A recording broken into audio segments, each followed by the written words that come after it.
right. It having reached the hour of 5:30, I am calling the June 28th, 2022 Modesto City Council meeting to order and ask the city clerk to call the roll. Councilmember Madrigal.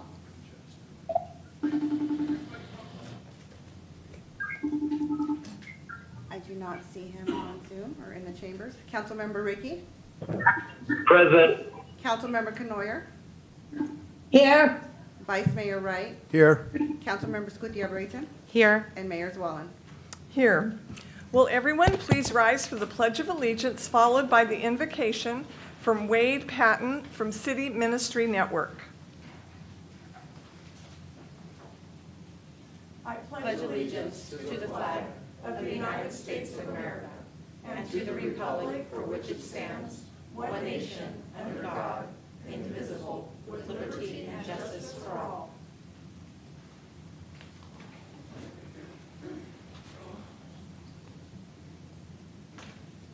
Eternal Master, we thank you for this day. Whatever kind of day we had, we're grateful to be here. We ask for our council members as they wade through the pros and cons of every issue. Pray for wisdom and strength. Pray for the residents, for wisdom and strength and understanding. And I also pray, Heavenly Father, that as we leave this room with many of the issues that we may face, that we have the patience to understand that things take time. In your holy name, amen. Amen.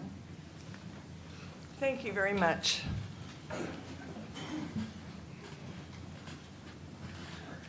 Does the city clerk have any announcements? Yes, Mayor. Email correspondence received for items 12 and 16. Also, please remember public comment period is limited to 3 minutes. There are blue speaker request cards at the lobby of our council chambers. Thank you. Thank you very much. The items were received by email and read. Thank you. Do any of the council members have any conflicts of interest? And No. Mayor, just will comment about that. The Vice Mayor will be recusing himself from item number 8 on the consent calendar involving the towing agreements. As an insurance broker, he does provide personal insurance to owners of one of the tow companies, even though he doesn't provide any insurance related to the tow business itself. Out of an abundance of caution, he will be recusing himself. So when that item comes up, if it's not pulled, can it be pulled for separate votes? Thank you, Mayor. Thank you very much.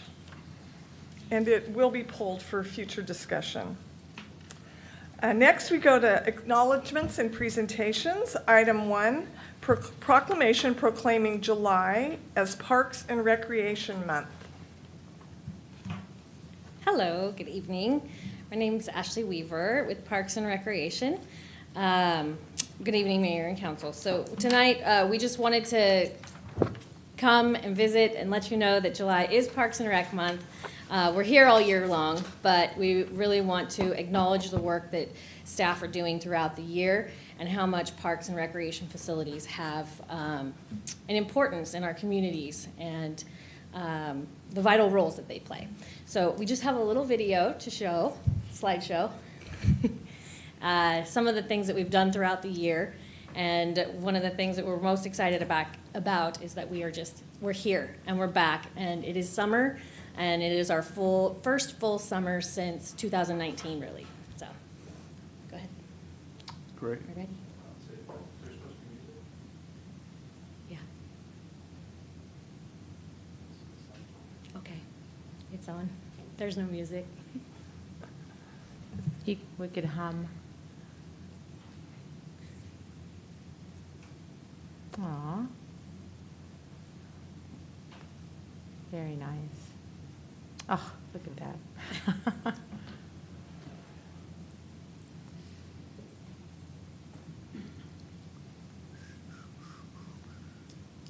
Oh, very, very nice. So much to do. All right, Tuolumne River, I like that.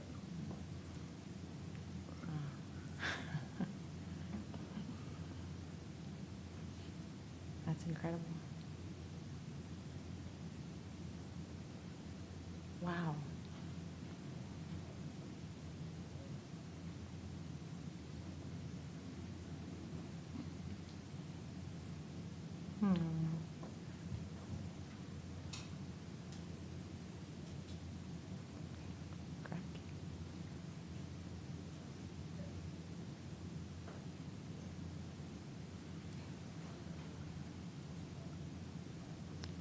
Very nice, very Thank nice. you for watching that. Thank you. Beautiful. Yay. It's kind of fitting that the sound didn't work. We're still fumbling our way through getting back into the swing of things, but we just want to thank you for your support, and I think we're going to do a proclamation. Yes, I have a proclamation proclaiming July as Parks and Recreation Month. Parks and recreation are an integral part of communities throughout this country, including the City of Modesto. And Parks and Recreation promotes health and wellness, improving the physical and mental health of people who live near parks. And Parks and Recreation promotes time spent in nature, which positively impacts mental health by increasing cognitive performance and well-being, and alleviating illnesses such as depression, attention deficit disorders, and Alzheimer's. And Parks and Recreation encourages physical activities by providing space for popular sports, hiking trails, swimming pools, and many other activities designed to promote active lifestyles. And Parks and Recreation is a leading provider of healthy meals, nutrition services, and education. And Parks and Recreation programming and education activities such as out-of-school time programming, youth sports, and environmental education are critical to childhood development. And Parks and Recreation increases a community's economic prosperity through increased property values, expansion of the local tax base, increased tourism, the attraction and retention of businesses, and crime reduction. And Parks and Recreation is fundamental to the environmental well-being of our community and is essential and adaptable infrastructure that makes our communities resilient in the face of natural disasters and climate change. And our parks and natural recreation areas ensure the ecological beauty of our community and provide a place for children and adults to connect with nature and recreate outdoors. And now, therefore, I, Suze Wallen, Mayor, do hereby proclaim July as Parks and Recreation Month in the City of Modesto. Are there any comments from council members at this time? I just would like to say, Ashley, thank you for you and your entire team.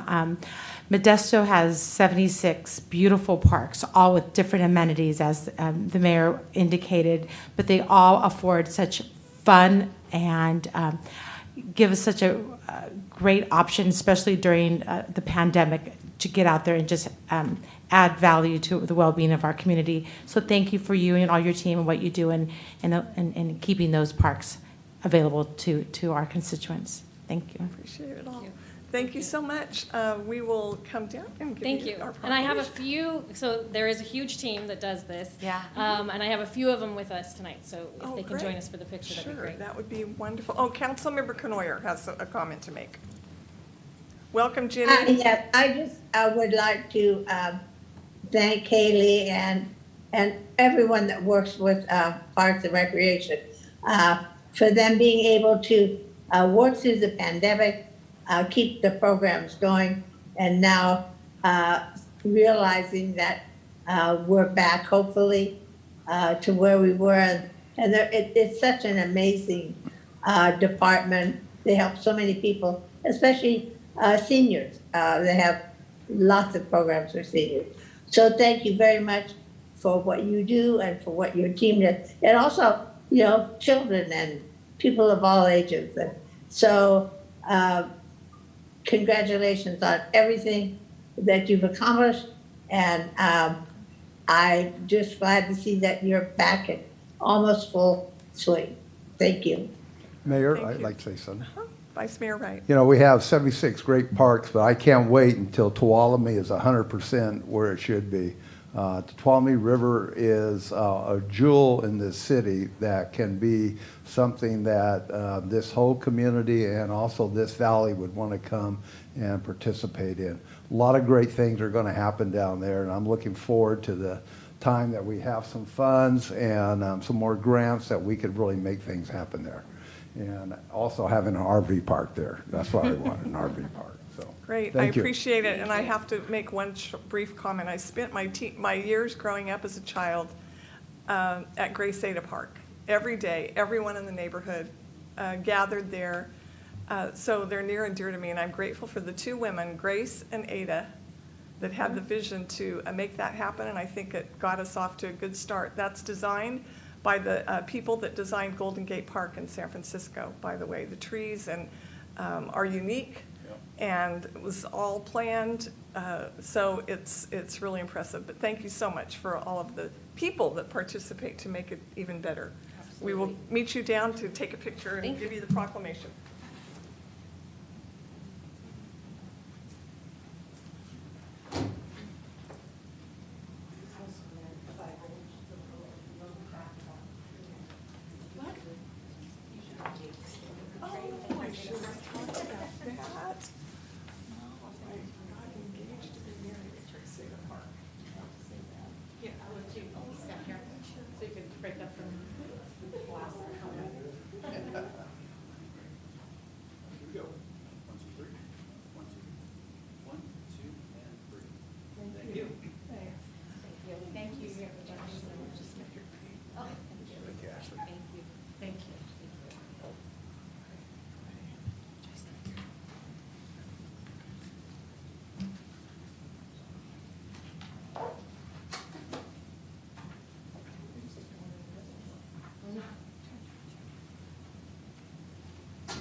Right.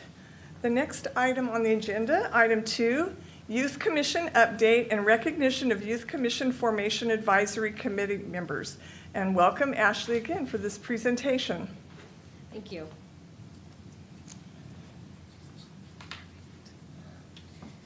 Okay, so we're here tonight to talk a little bit about the Youth Commission Formation Advisory Committee and all of the work that they've done over the last few years. This has been an endeavor that has been near and dear to a lot of hearts, and we're very excited to bring this Youth Commission back to fruition. And we couldn't have done it without this Formation Advisory Committee and the students that did the hard work. So in 2020, a group of students engaged their peers and thought, we should have a youth voice. We should have a youth commission, and they set a goal to attain that. Over the next couple of years, in 2021, they worked with city staff, Mayor Swalen, council member of City of Brayton, and they worked on achieving that goal. We held 2 roundtable discussions and then created a little bit more formality to the process. And eventually, we formed the Formation Advisory Board, and we've met monthly since then to get our items in order. I am not moving slides. So, 8 local high school students set a goal to reestablish the Youth Commission. The mission was to provide young people with diverse walks of life with the opportunity to participate actively in the governmental process, to provide advice and input on matters impacting youth, and act as a liaison between youth and the city council on matters affecting the quality of life for all youth. Some achievements that they've had over these last couple of years in their roundtable discussions and meetings were creating bylaws, a new application process, and a structure by which the students, appointed or not, can participate and have a voice. So our next steps will be city council approval to reestablish the youth commission and adoption of the new bylaws. Tonight, in recognition of their efforts and a job well done, we would like to formally introduce you to our the Formation Advisory Board and thank them for all of their efforts. So I'm going to let Ruth Helen King, our staff member that has done all of this work with the students, come up and introduce you to them. Ruth Helen? And Mayor, I believe you have a couple of certificates. I do. If you'd like to come down and join us. Okay, let's do it. We weren't able to get all of our 8 students here tonight, but we have a couple. Okay, why don't we hear your The names, names? and then a few comments want to be made while you're standing there, and then we'll That come down works. and give the certificates.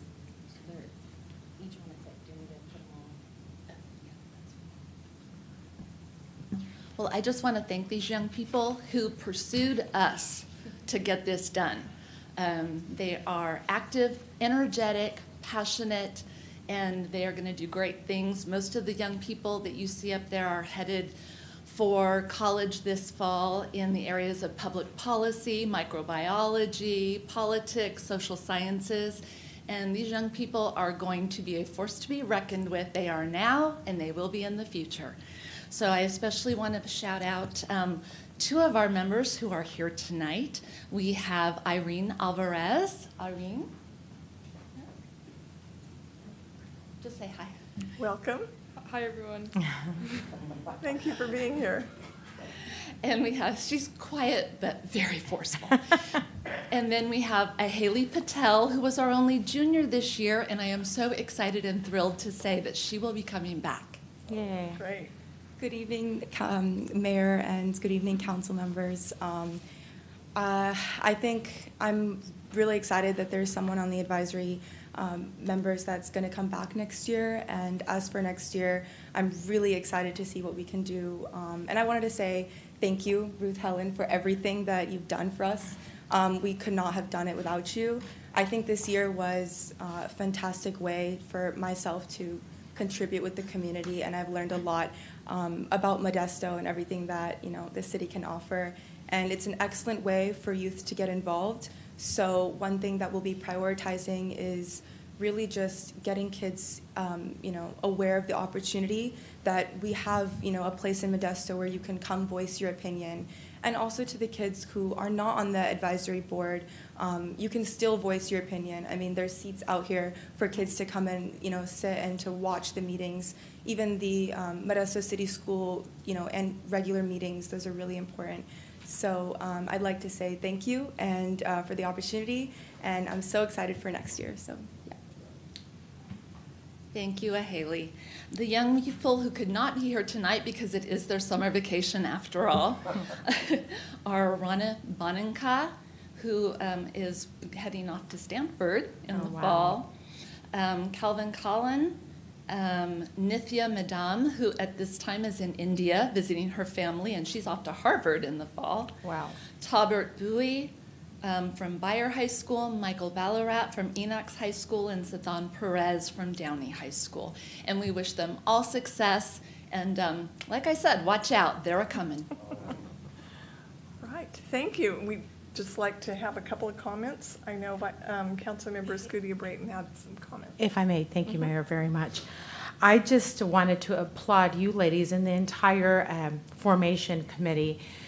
The group had the vision, and the group had the smarts, and the group put in the upfront work to get the job done. It is no easy feat to convene as a group. There's so many other things that one can be doing, but you chose to gather to put your mind to paper and form a legacy, a commission that's going to live on past your initial work.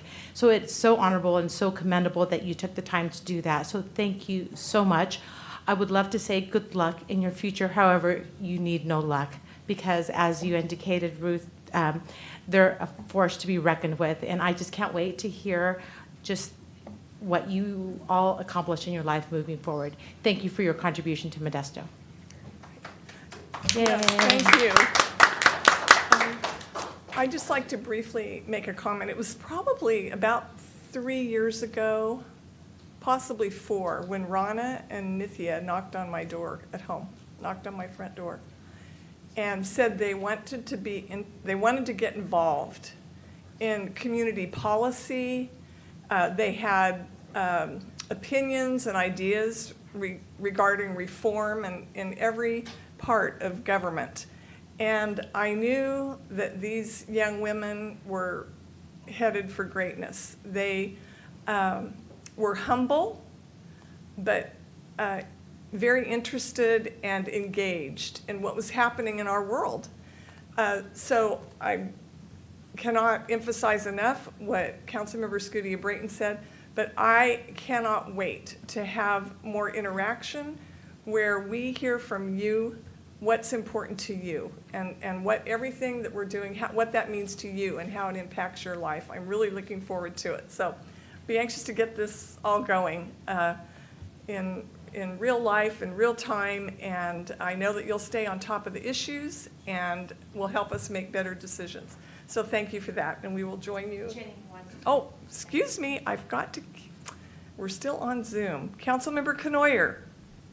Yeah, I appreciate being allowed to make a few comments. And it's hard for you to remember that we're sitting out here in Zoom land. Anyway, it is so wonderful to see the Youth Commission reestablished, because we did have it for quite a few years when I first got on council, and to have it come back. And, you know, we don't have to worry about our future, because even though people, and a lot of people out there think that the youth are, don't really care what's going on, are unconcerned, are more concerned about how they look and what they wear. But that's not true. We have incredible young people out there that is going to take up the mantle after us. And even while they're still in high school. And we will see such an accomplishment from them. And I have no worry about our future. In fact, sometimes I think maybe we would be better off with them in charge instead of some of us. So anyway, thank you all, and I'm looking forward to what you accomplish in your years ahead. Thank you, Jenny. All right, we will join you and give you your presentation.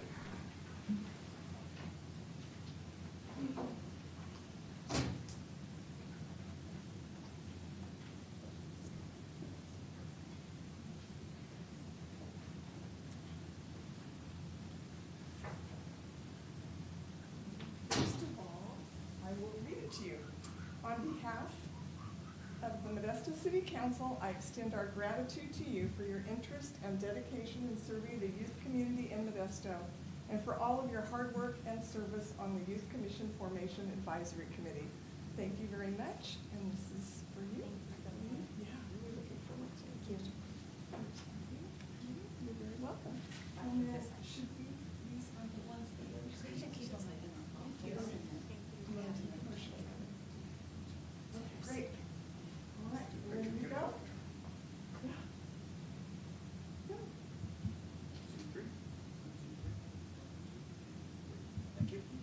Thank you so much.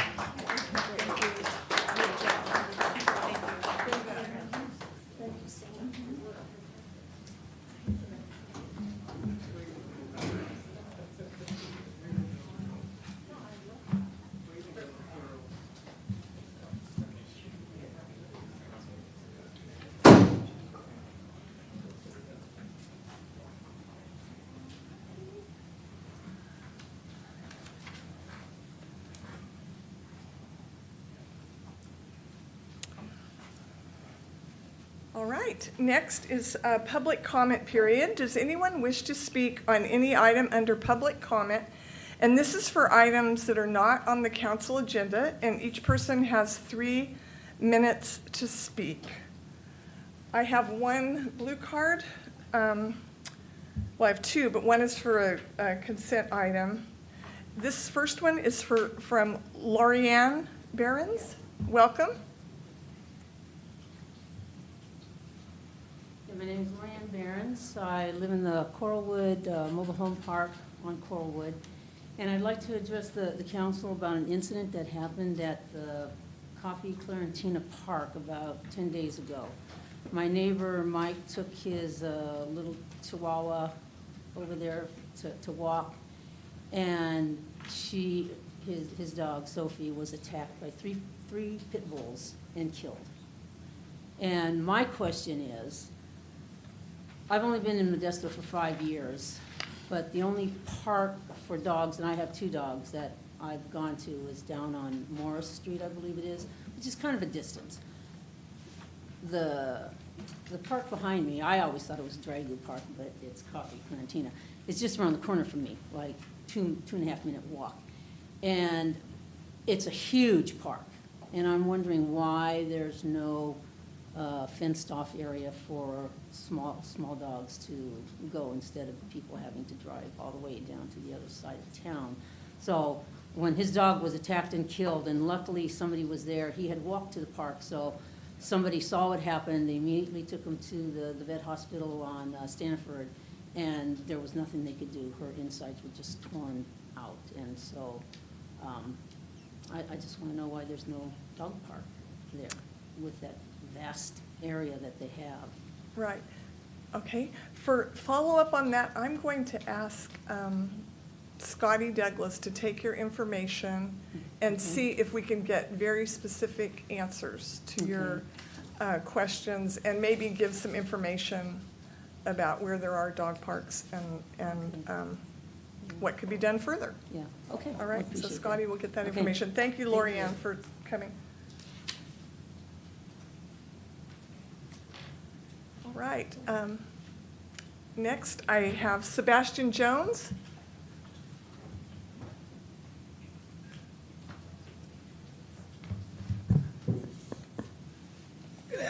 Mayor and City Council, all City Council, everybody doing okay? We are. Well, I've been running around all day. Oh.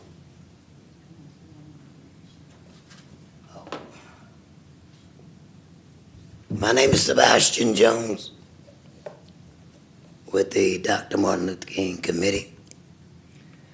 I just want to say the battle is not over, but we completed phase one, the new Dr. Martin Luther King Park. We got phase two, the building. We're not going to give in. But what I'm here today for is those who came out. I appreciate it. Thank you. We made history, I believe, being the maybe largest city that doesn't have a park named after Dr. King.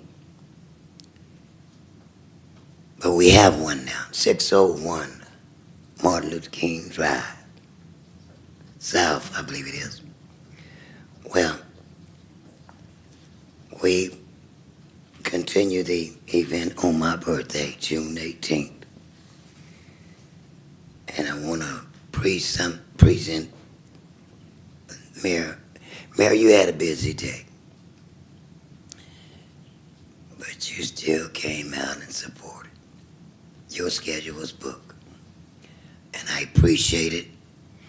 And you went there to receive this award that I'm going to present to you. I would like to present this award to you. So I don't have nothing else to discuss, I don't think, but to give you something.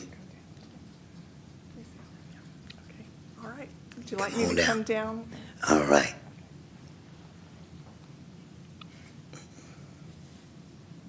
Now, gotta find me a volunteer to take a picture.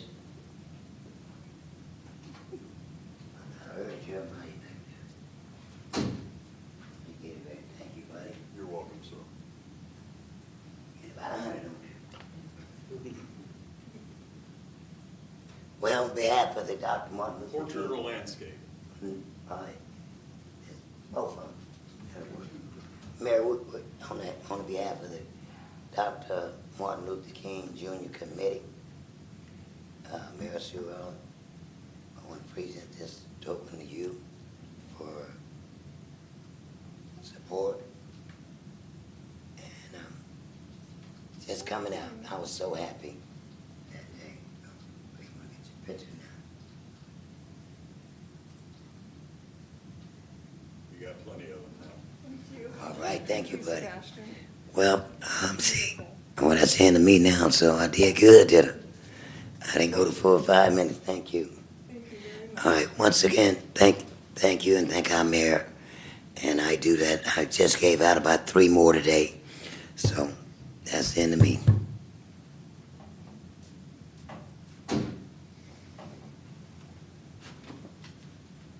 Oh, yeah, this belongs to you. This belongs to you.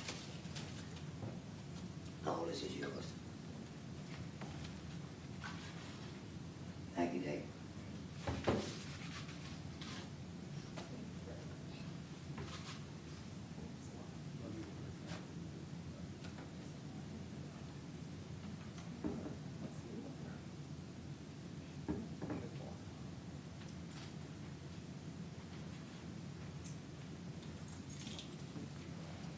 Thank you very much. Unexpected, but I greatly appreciated. All right, online, I see Ramon Rodriguez.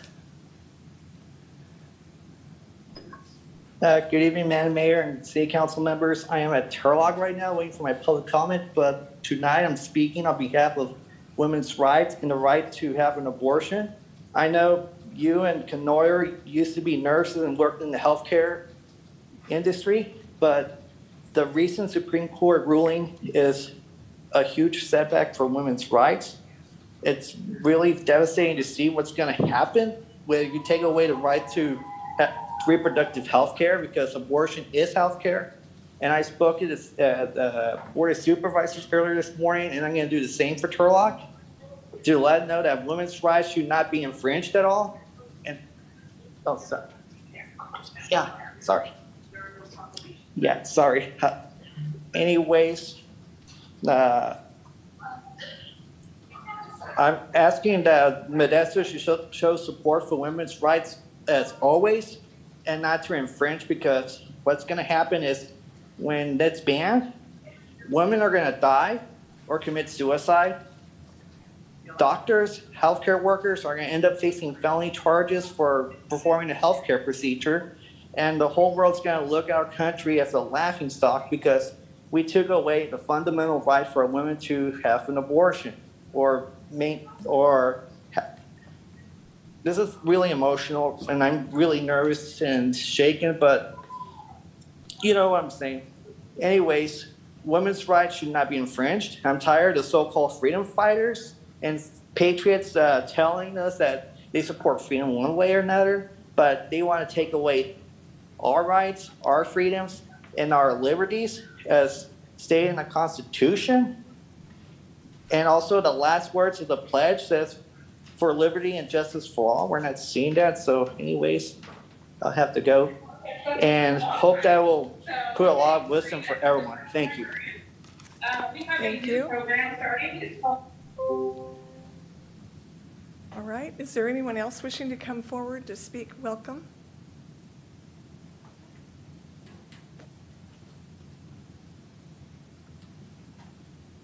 I'm here, and hopefully my rights will not be discriminated against the council.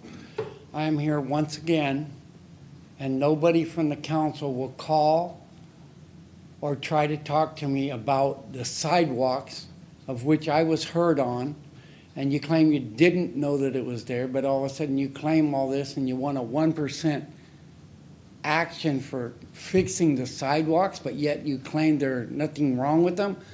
I got over 2,800 photos of sidewalks improperly repaired or not repaired according to the ADA rules. You guys got your own set of rules, and they violate the ADA statutes, the muni codes, and the ordinances regarding ramps with asphalt over the sidewalks violates every property owner's property, and it needs to be stopped. I got told at my home I lost $15,000 to $20,000 because you choose to put an asphalt ramp and then you don't put handrails. That's a requirement. It's easy to find on the internet. You can't find it. Any council members that don't know how, come to me, talk to me, I'll show you. I'm starting a class action lawsuit against the city because you tried to have me arrested falsely by your security guard, wrongfully, because I'm fighting for the rights for the citizens for getting the sidewalks fixed properly. It's wrong. You violate my civil and constitutional rights, my ADA rights, my own property rights. You ought to feel sick to your stomach and go home because none of you will talk to me. None of you will call me. All of you hide behind the secretary and don't do your jobs. You guys represent me, and you're supposed to be there for me, and none of you are. You're violating my constitutional rights. You're sitting on a chair that you claimed you're going to help with everybody's rights. I want my rights upheld, and you refuse to do it because it's a claim against the city. You want a class action lawsuit to get it going? I'm going to start one. I already got 34 people signed on. You don't think Walmart and all the rest of these people and these people at these mobile home parks, you ain't fixing the parks, you ain't fixing the sidewalks, they aren't going to sign in? And when the class action lawsuit gets here, you're going to regret it. And then you're going to say, why didn't we talk to this man? You haven't. You haven't. You haven't, Mayor. You haven't. You haven't. City attorney, nobody talks. Only Joe, one time in 17 months. It's despicable. And you want to claim you're a mayor representing everybody and issue these awards and yeehaw, liberty and justice? It's wrong. And this beeper, you give them 6 to 10 minutes and I get a 3-minute beep, beep, beep and I'm out of here. That's wrong too. That's discrimination. All of it's discrimination. Why won't you talk to me to get these sidewalks fixed right? Fixing them with asphalt is wrong. Making ramps is wrong. It's dangerous. They said they fixed the sidewalks across the street from the police officers. They're my friends. The fire department that goes there, they're my friends. They didn't fix it. It's exactly as it was when I filed the complaint. But I got a letter from your HR manager, ADA coordinator, and for several other spots that were never fixed. Nothing done. That's fraud. Is this what we want represented by our city council? It's disgusting. Somebody should be jumping in and telling this lady, do your job right or you're fired. I can't talk to her. My rights are being violated if I go to the planning department. Oh, you have to go to the HR department. Really, that's not aiding and abetting the handicap and the disabled. It's abusing and harassing. It needs to stop. Sir, can you One moment, ma'am. I need to be able to go to these departments and talk to those leaders without the harassment that has been set up by the city council or the HR manager. It needs to stop. It's not aiding the disabled, it's harassment. And it's going to be brought out in a class action lawsuit. It needs to stop. And you guys are the ones that can stop it. Tell her to leave me alone. Tell risk management to leave me alone. They're not solving the problem. I should be able to go to the parks department and say, hey, look, this sidewalk's broken here.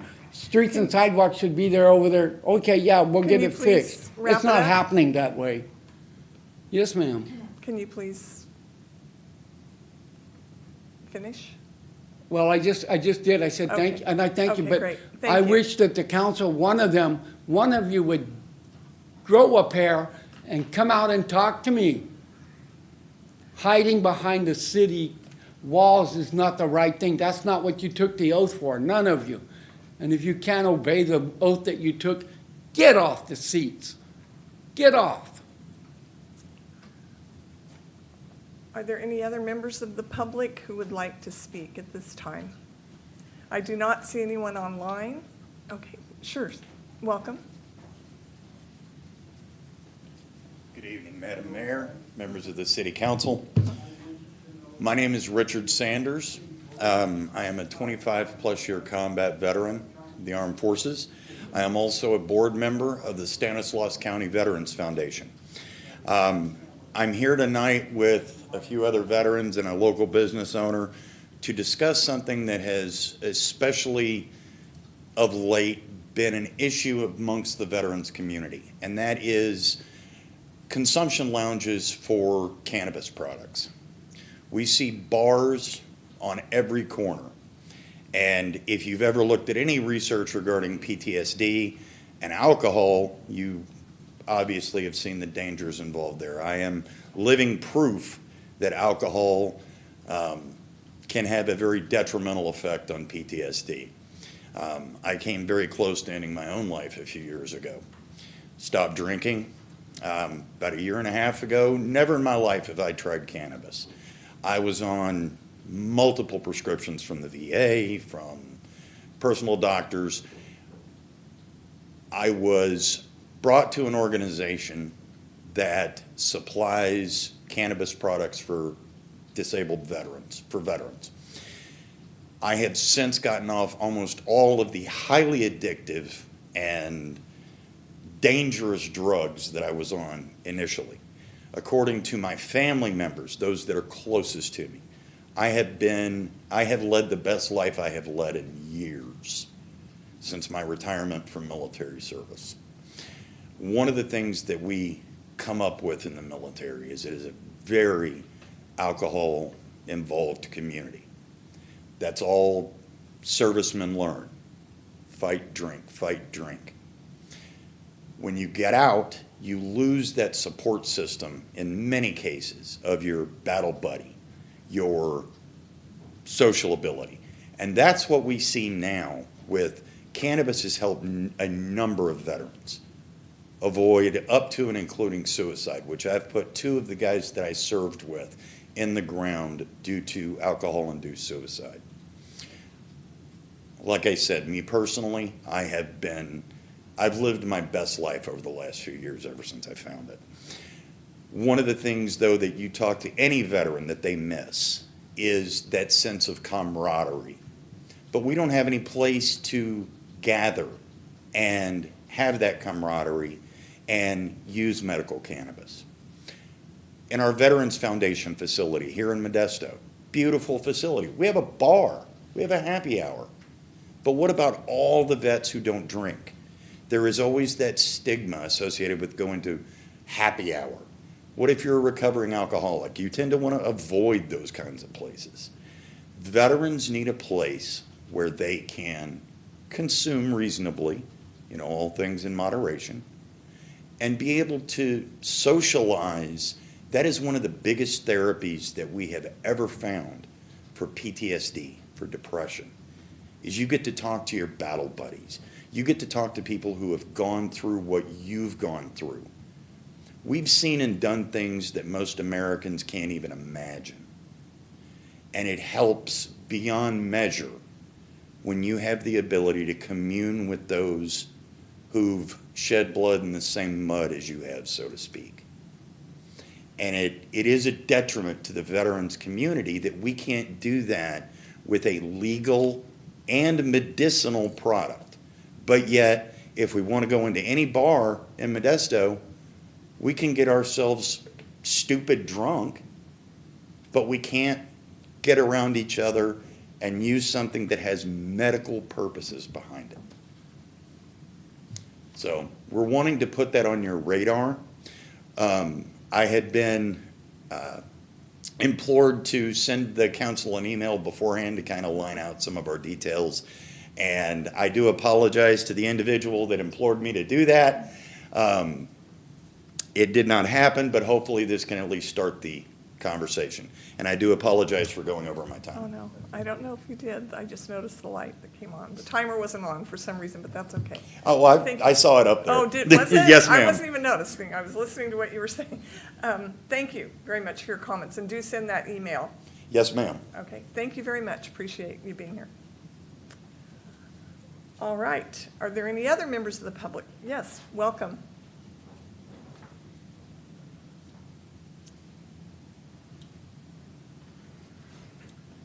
Good evening, Mayor, council members. I'm here also with Richard, a few other veterans that have come here. A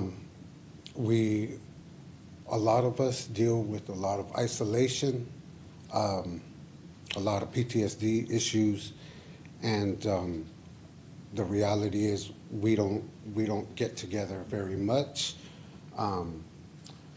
The times that we did before was always alcohol induced, and that never really got us anywhere positive. So we just ask, that if you guys could consider having a place where it would be safe for veterans to go and medicate, and just be without breaking the law, without hurting anybody's feelings, the same way that if we wanted to go get drunk or something like that. But the thing is, most of us, we don't want to. We got medicated like that while we were in the service. And now we're trying to adjust to the civilian world. The thing is, it's really hard for us. It's really hard for us, so we just kind of stick together.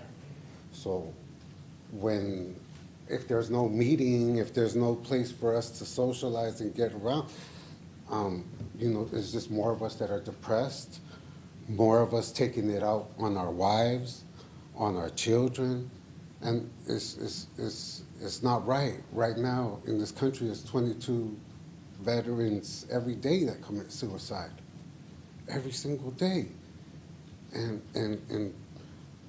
wouldn't it be nice to be able to put that number down, even if it was 1, 2, just to do something? Many of us have put our lives on the line, followed orders, whatever needed to be done was done. Orders were followed. Now that we're here and we're trying to get into this civilian world where it's really hard. It's hard with the brainwashing, everything that goes on in the Marine Corps. It's hard to just come out here and try to relate. People get nervous. People don't like it.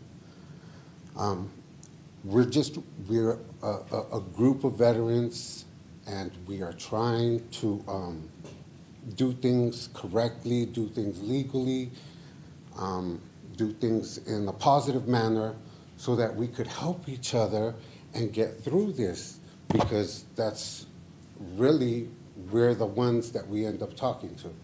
We're the ones that we get help from. Thank you for your time. You're welcome. Thank you. Anyone else that would like to speak from the public regarding items not on the agenda? I do not see anyone online or in person. So next on the agenda is consent items. An item may be removed from consent and discussed at the request of a member of the public or council member. Is there anyone on the council that would like a consent item removed for further discussion? And we already were aware of item 8 for Vice Mayor Wright and item 8 for a member of the public. Is there anyone else in the public that would like an item removed from consent for further discussion or comment? All right, will the city clerk please read the consent items? Yes, Mayor. Item 3, consider approving the minutes from the June 14th council meeting. Item number 4, consider approving a 6th amendment to the legal services agreement with Liebert Cassidy Whitmore in the amount of $5,500 for a total amount not to exceed $493,000 for final payment of legal services. Item number 5, consider approving submission of a request for local advanced construction authorization in the amount of up to $1,200,000 for the construction phase of the SR 99 Pellendale Interchange Phase 2 project. Item number 6, consider approving the competitive bid process for various fleet replacement vehicles, which includes 1 crack sealer, 1 chassis with equipment, 2 dump trucks in the amount not to exceed $570,939. Item number 7, consider approving a memorandum of understanding between the City of Ceres, the City of Modesto, the Stanislaus Consolidated Fire Protection District, and the City of Turlock for fire department training services. Item 8 was removed from consent. Item number 9, consider reestablishing and restructuring the City of Modesto Youth Commission, adopting Modesto Youth Commission bylaws, and rescinding resolution number 74-352-861369-89443. Item number 10, consider approving the award of bid for the purchase and delivery of liquid chlorine to Univar Solutions USA out of Kent, Washington for 1-year agreement with 4 one-year extension options for an estimated annual amount of $100,000 and a total amount not to exceed $661,010 over 5 years. Item number 11, consider approving the sole source agreement with Envirogen Technologies, Inc. out of Rancho Cucamonga, California for support services to wells 274 and 295 within the Grayson Community Water System for an estimated annual amount of $150,000 and a total amount not to exceed $879,990 over 5 years.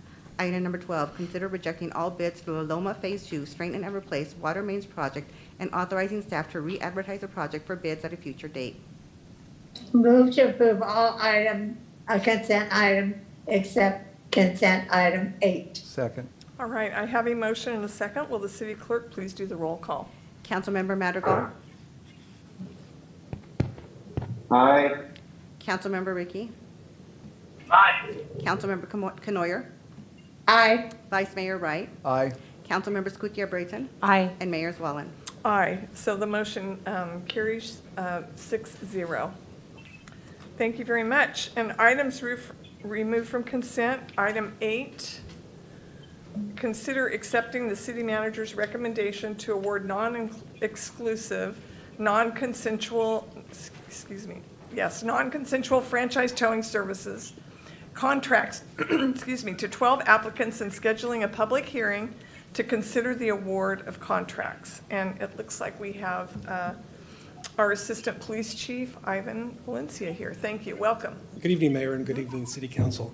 The item is for, like you stated, to consider the acceptance, the city manager's recommendation for the non-exclusive, non-consensual franchise tow service to 12 applicants and scheduling a future public hearing in August of 2022. The current contract for franchise towing expires in September of 2022. And so in preparation of that, an RFA was opened in February of 2022, which closed in March. In that process, there was 16 applicants that downloaded the information, and 12 applicants provided the documentation and went through a background process and were moved forward. Those 12 tow companies are 4-Star Recovery and Towing, Central Valley Auto Body and Tow, Anderson's Tow, City Tow, E-Tow, Series Pro Tow, Scenic Tow and Auto Care Mike's Tow, Tow One Inc., Myers Towing Inc., Super Towing, Ramont's Tow, and Disney and Wise Tow.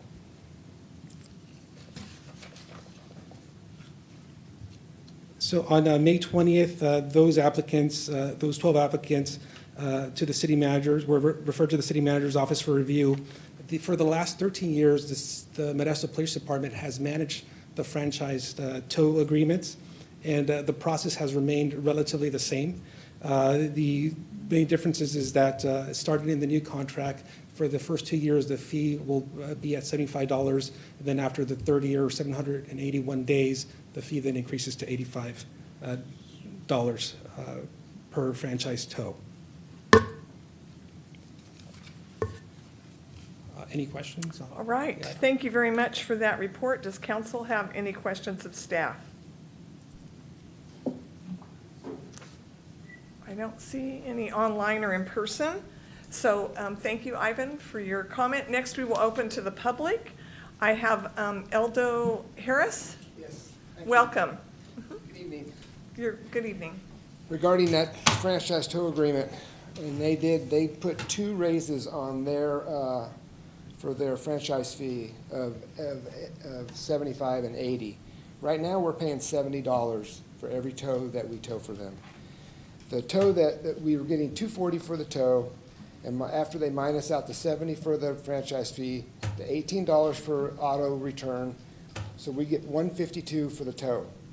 Okay, so when they're going to give us, they're taking a $5 increase, they're giving us a $5 increase in the tow rate, so we're still making the same amount of money, $152 after you minus out the 75 and the 18 equals $152. In year 2, they're going to raise us to $250 and then $75, so we get a $5 increase in our tow, which is, you know, the inflation. When they put this together, fuel was like $3.70, and we're paying $7 a gallon now for diesel. And then in year 3, they up it to $80. So then now, after you 80 minus the 255, it's 175 minus the 18 is 157. So so that goes to year 2026. So over the course of 5 years, we get a $5 increase in our tow rate. It's not acceptable for the cost of doing business. With the fuel and insurance is up like 30%. The fuel is up 45% at least. So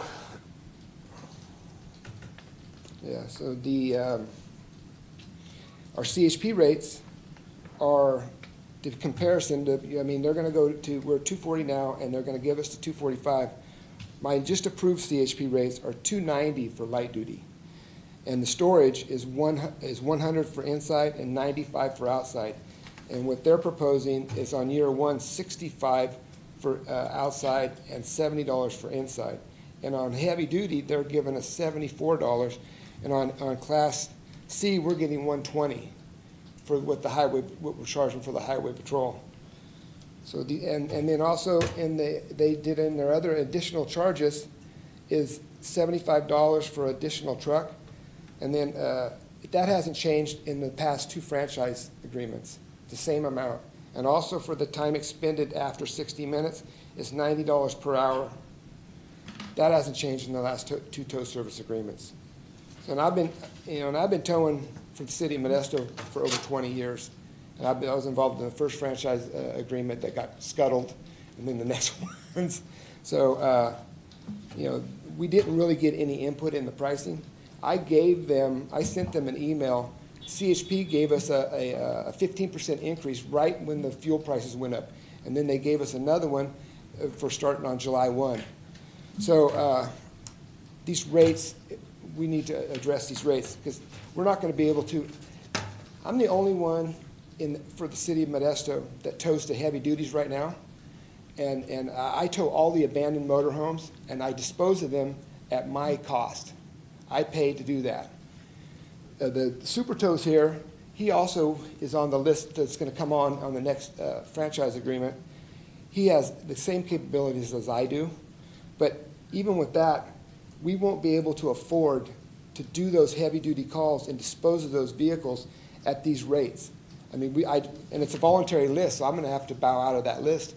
And so that might leave the city with nobody to tow that heavy-duty junk, abandoned, and the stuff's nasty. I mean, it's got human feces in it. It's got needles. I mean, these things are. I mean, you've seen the motorhomes that people are living on the side of the street. It's bad. So anyhow, that's what I'm here for because that needs to be re-examined. All right. I appreciate your comments. Thank you. All right. Thank you.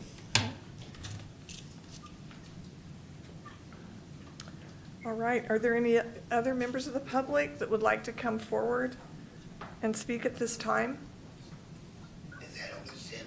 Hey, Mayor.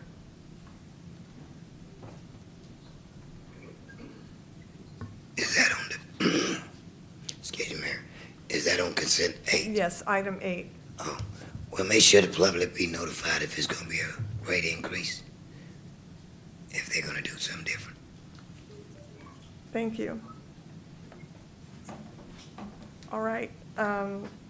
Any other members of the public that would like to come forward at this time? All right, seeing none, I will close public comments and ask if there are any members of the council that have comments to make. I have Councilmember Madrigal. Yeah, I wanted to ask your staff. At this time, our You want to do something about, hello, can you hear me? I could not hear the beginning of your comments, and just so that you know, our assistant police chief has left the room with the 2 gentlemen that had the questions and is discussing it further. So they're not in the room.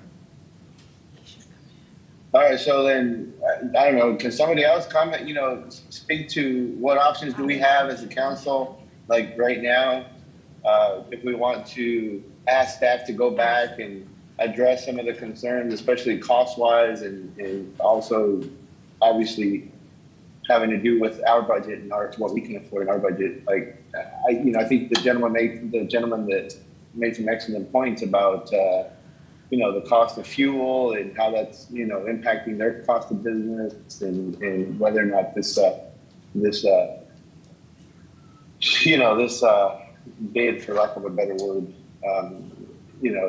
is keeping up with the rising cost of fuel, inflation, and these other things that are impacting their ability to do business, while at the same time meeting our needs to have tow services readily and available. I mean, is our only option, vote this down and direct staff to go back and work on it some more and bring us back another agenda item? What do we face with? So that's why I wanted to ask that. All right. Why don't I hear from Councilmember Ricky also, and then maybe Ivan Valencia can address those comments. But Councilmember Ricky? Yeah, thank you, Mayor. My questions are similar to Councilmember Madrigal. I just want to hear how the police department came up with the numbers that they came up with, and what the answers are to the questions that the tow companies have. I do think it's reasonable to ask for some additional fees based on, inflationary impacts. We have been in an unprecedented time coming out of COVID with, lots of demand for fuel and for, and the supply chain being messed up and stuff like that. And it's having a big impact on prices. And I think we need to be sensitive to that, but we also need to be sensitive to our citizens and our residents, in terms of how costs are going to impact them on the other side. So I realize it's a complicated issue, but I just kind of wanted to hear from the police department what their thoughts were on that side of it. And I think that if we can't get our questions answered, there should be ideally a way that we could push this off to a future meeting. Thank you. You're welcome. I can speak to, as for myself, I have had lengthy conversations with Chief Gillespie regarding the tow rates, and it was well explained to me. It is a process that occurs, and I'm satisfied with the process at this point. I'll ask Assistant Chief Valencia to address your comments. Yeah, certainly. The RFA was opened in February and closed in March, and definitely the economy and the markets have changed since then. That being said, the process is something that goes through the City Attorney's Office, the Finance Department, and I believe they would be better prepared to answer as to how we move forward in re-engaging the agreements that were stated in that RFA. All right, thank you. All right. Do you have any comments regarding this, or would you like to make a comment? Absolutely, Mayor. So Okay. maybe I could just make a comment. I know that the item tonight is also setting the public hearing where the contract will be considered. So it is coming back.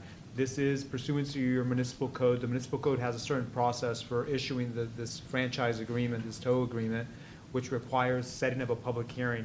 The public hearing is being set for, I believe it's August 9th. And that'll be when the public hearing for the council to actually make the decision. Staff could definitely, I think, take a look at the rates in the meantime and answer some of these questions.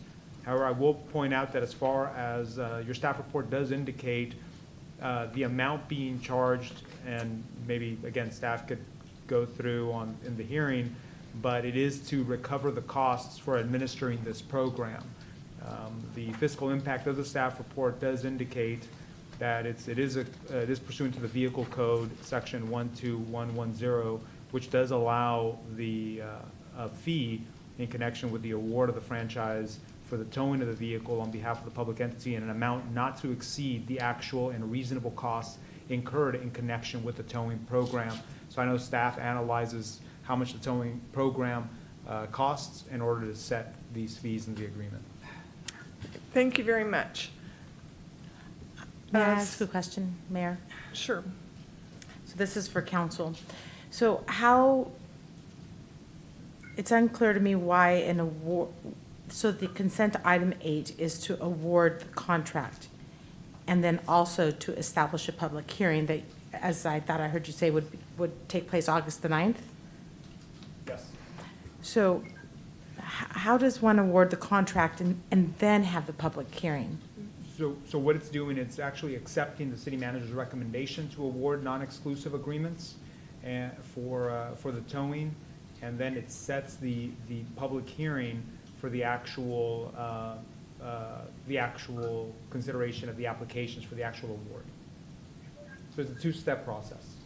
So you have to set your public hearing, and then at that public hearing, that's when you're awarding the agreement. But now you're accepting the city manager's recommendation to move forward in the process.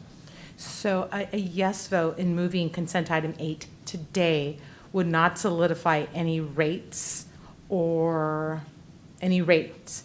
It would merely allow us to have that conversation moving forward and vote on that rate on August the 9th during the public hearing? That's correct. Right now, you're setting your public hearing to come back to actually look at the agreements, if there are any other issues you have, any other questions or considerations at that hearing. Okay, thank you.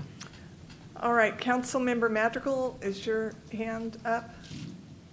Yes, I re-raised it. Thank you, Mayor. Sure. Yeah, so that's what I wanted to get clarification on. So I thought we were setting the rates now also, the maximum rates, you know, for these non-exclusive, I forgot what the terminology is. Anyways, my point is, I thought we were setting the rates now also. Can you just further explain how we will be able to increase the maximum rates and fees so that these, if these companies do choose to, you know, continue to participate, if they get awarded, such as, you know, the gentleman that spoke from the towing company, so that they can actually stay and do this business and do this service in Modesto? Can you just further please clarify how we will be able to increase these fees or these rates, you know, after today to address, you know, those costs and inflation and gas and all that?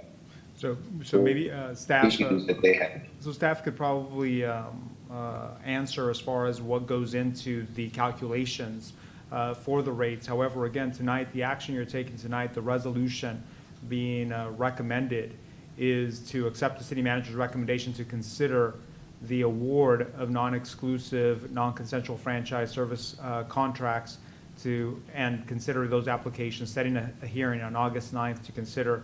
Again, you're not actually issuing the contracts today. If there were changes in between time or changes at that hearing, it would be a public hearing. More comments can be made. Council can also discuss any type of issues the council has. I know staff has heard the council. Will be taking a look, bringing more information regarding how costs are calculated. And at that time, if the council decides the amount's too high, at that time, at that hearing, it could be taken up. All right, so at this time, I will close the public comments, and I'm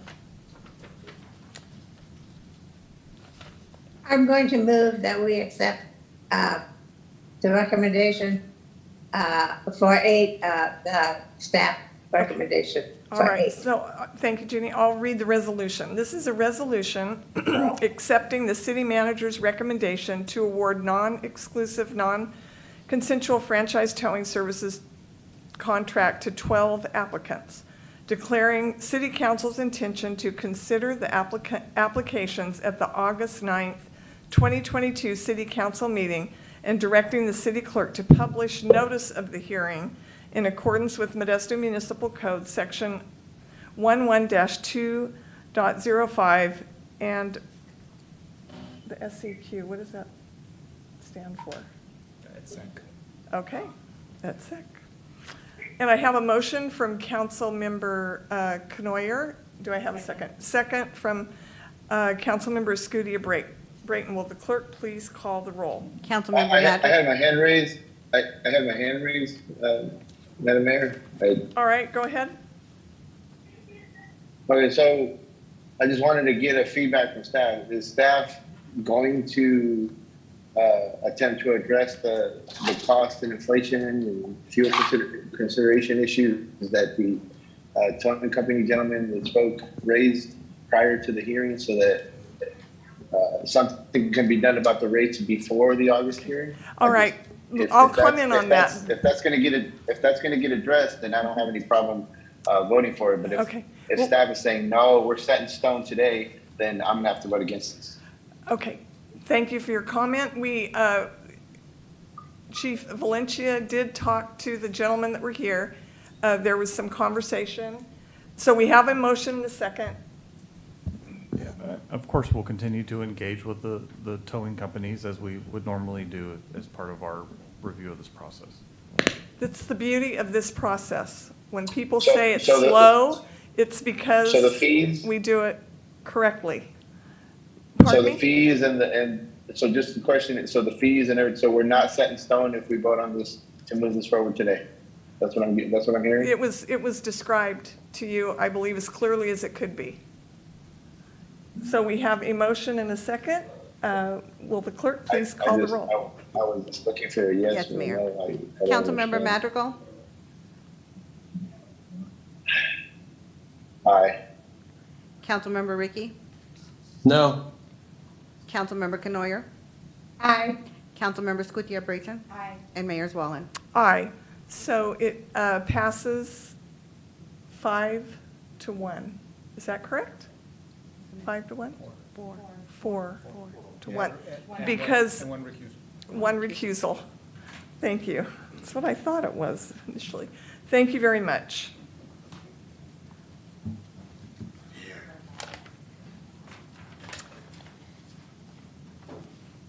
All right.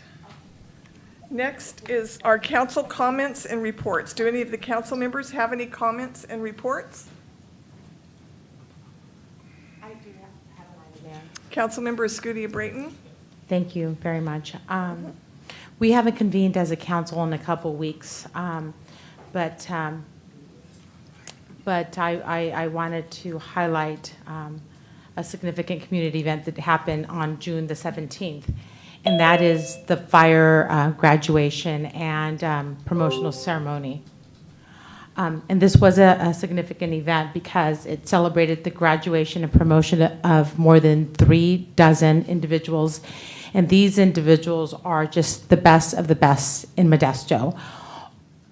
I found out that 1 out of every 400 applications received to enter the fire academy, out of 400, only 1 enters. So it is a highly coveted opportunity. They go through a very rigid academy, and out comes those individuals that make up our firefighting force. So they are the best of the best. This event also was significant because it celebrated the culmination of our fire regionalization. That includes the Modesto Fire Department, the Turlock Fire Department, and the Stanislaus Consolidated. And this is the first time that this body was able to recognize the new recruits coming out of the fire academy and those being promoted within. So it was a lovely event attended by family, friends, community, and it just really brought to the attention of the brave men and women that serve our community and that are stepping up and are the new generation that will help our community stay safe and healthy. So I wanted to recognize that, and congratulations to the class of 2022. Thank you. Thank you. Councilmember Ricky? Thanks, Mayor. First thing I want to talk about today was I want to thank Bill and the crew for helping set up this bulky item pickup event we had this weekend at John Thurman Field. It was very popular. A lot of people were able to get rid of a lot of waste that they couldn't get rid of otherwise. It was an excellent coordination between us and Caltrans to get this thing going. And I just think the staff deserves huge kudos for getting that done, because there's a lot of people in our community that don't have access to bulky item removal at their homes. If you're an apartment or a renter, you have no access to bulky item pickup. And so this was a really great event. I'm just very thankful that we were able to do it. A couple other things I want to talk about. We approved safe parking several weeks ago on at Safety and Communities. I'm excited about it coming to council soon, and I'm looking forward to seeing it. I think it's a much needed program in our community, and I think it's going to help a lot of people. I also want to highlight the vehicle dealerships that are parking inventory in our neighborhoods. I have been talking with staff for this since basically the beginning of the year about getting an ordinance put together for it. I'm hopeful that that's moving forward, and I'm looking forward to being able to protect those communities. Even though we've done a good job of enforcement, it took a ton of labor hours and a lot of sweat from a lot of people and city staff to get this thing straight. If we had an ordinance done, we could have just taken care of it immediately, and it would have stopped immediately. It would have saved us a lot of time a lot of effort. And one thing I can tell you for sure is that even though those dealers may be out of business now, there's gonna be a new one that's gonna come in, the same thing is gonna happen. And finally, in terms of the blighted commercial buildings that we have all over town, especially like the Save Mart on Pellendale that was abandoned, the Orchard Supply, I drove by it tonight, I couldn't believe just the graffiti all over the front of the building, and that's like that's the advertisement to our city as you drive by on the freeway, is this just graffitied up, abandoned, humongous billboard building of Orchard Supply Hardware just sitting there. We've got to upgrade our ordinance so that this kind of behavior by landlords isn't allowed anymore. And it's another ordinance that I request to be drafted and brought to us. So I think it's time to kind of do this. Thank you, Mayor. You're welcome. Councilmember Madrigal? A couple of things. One is I wanted to echo Councilmember Ricky's sentiments about doing something about abandoned commercial buildings like that Orchard Supply Hardware example. I see it when I'm driving down the freeway. I see the blight, and I also see the other unwanted nuisances that it attracts, vehicles, whether they're day campers or whatnot, setting up in the parking lot. You can see unwanted activity, folks just kind of in their car all day long. They're, I don't know if they're just hanging out, if they're dealing, I don't know what they're doing. But I heard numerous complaints from people in that nearby Highway Village neighborhood, talking about, can you do something about those abandoned businesses, abandoned buildings? So I also very much look forward to seeing the staff try to draft some kind of an ordinance so that we as a council can discuss it and decide, is this a good new city law that we want to have?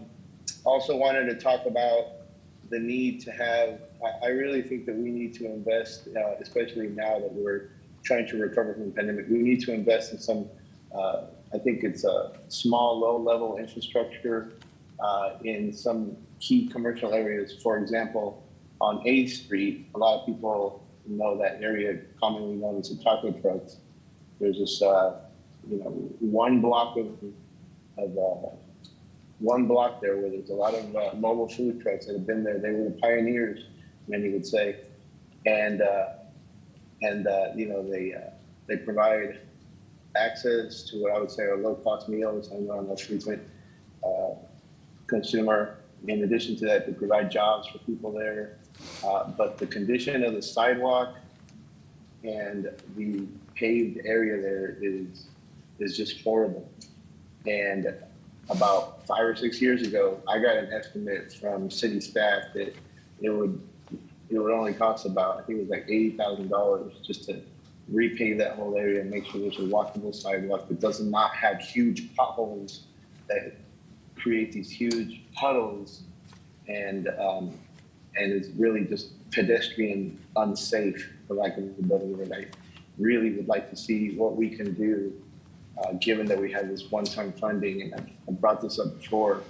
In addition to that, I want to know, is it going to be possible or is it not going to be possible to have a second round of funding from the ARPA funds for the downtown rad card program? Well, it's not just downtown, it's a Modesto-wide rad card program, because I know we have council, we've heard from some of these downtown businesses that are saying, we still haven't recovered. We need an incentive for customers to come and, go out and dine more, shop in our shops, and eat in our restaurants. And we've seen what the kind of shot in the arm economic impact the rad card had when we contributed, I think it was $650,000 net money to the rad card. And I think that's definitely an investment that we need to make in our small businesses, in our Modesto businesses that participate in the rad card. And then finally, just wanted to say, I would like some help from either the mayor or from staff to try to provide more clear answers. If a council member like me or another council member still is not clear when we're asking a question, I know civility is very important, you know, to the mayor and I think the staff and you know, I remain, you know, of course I understand it's important. However, I don't feel that I was treated with the civility that I needed to be treated when it came to trying to get an answer to my previous question I had about, you know, yes or no, are the rates for the towing services going to get frozen if we take action on this? And I needed some clarity, and I'm respectfully requesting to be demonstrated that level of civility when it comes to providing me with a clear answer. And I have no problem sharing with you that it wasn't clear. Apologies if everybody else got it, but I know that you know, just like civility is important, it's also important that we're able to try to provide answers and solutions for whether it's constituents, for small businesses that come with concerns. They come to us because they want help on something. And that gentleman that came to speak to us, he had a concern. He had a concern about the cost of doing business, cost of inflation, cost of fuels versus the rates that were being you know, included in the agenda item that we were voting on. And so I still don't feel that it was very clear whether or not we were set in stone with this last action that we took on item number, what was it, number 8? And so that's what I respectfully request going forward. All right, thank you. Any other reports from council members? I will just briefly make a couple of comments. Part of the situation that just occurred regarding that item was you were not here to see what was happening in the interaction between our assistant police chief and the gentlemen that were here, which I tried to explain as best and concisely as I could, that they had walked out of the room to have that discussion, and we were followed up with answers from each of from our city attorney as well as from our city manager. A couple of comments I wanted to make on my report is regarding what Sebastian referred to on our one Saturday morning. It was an honor to be at Martin Luther King Park for the unveiling of the,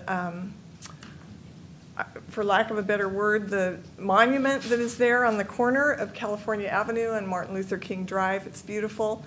And it's interesting that we recognize the parks tonight when all 3 of these activities that I participated in that morning were in the parks. The next one was the Asian cultural event at Davis Park, and the next one was Juneteenth at Graceada Park. So our parks and keeping them in order as a place where people can enjoy and have these cultural events and activities is really important to our city.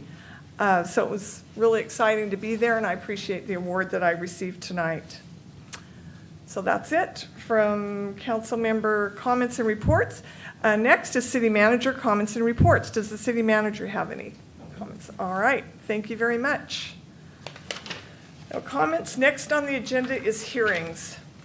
Item 13, a hearing to consider approving the fiscal year 2022-23 diagram and annual assessment and ordering the levy and collection of charges within Landscape Maintenance Assessment District Number 1 for Dry Creek Meadows subdivisions numbers 1 through 6. And we have Jessica Hill here to give our staff report. Welcome, Jessica. Thank you, Mayor Zwollen, Council. As Mayor Zwollen said, my name is Jessica Hill. I'm the Community Development Manager, and I'm going to be doing a presentation on items 13, 14, and 15 through this presentation.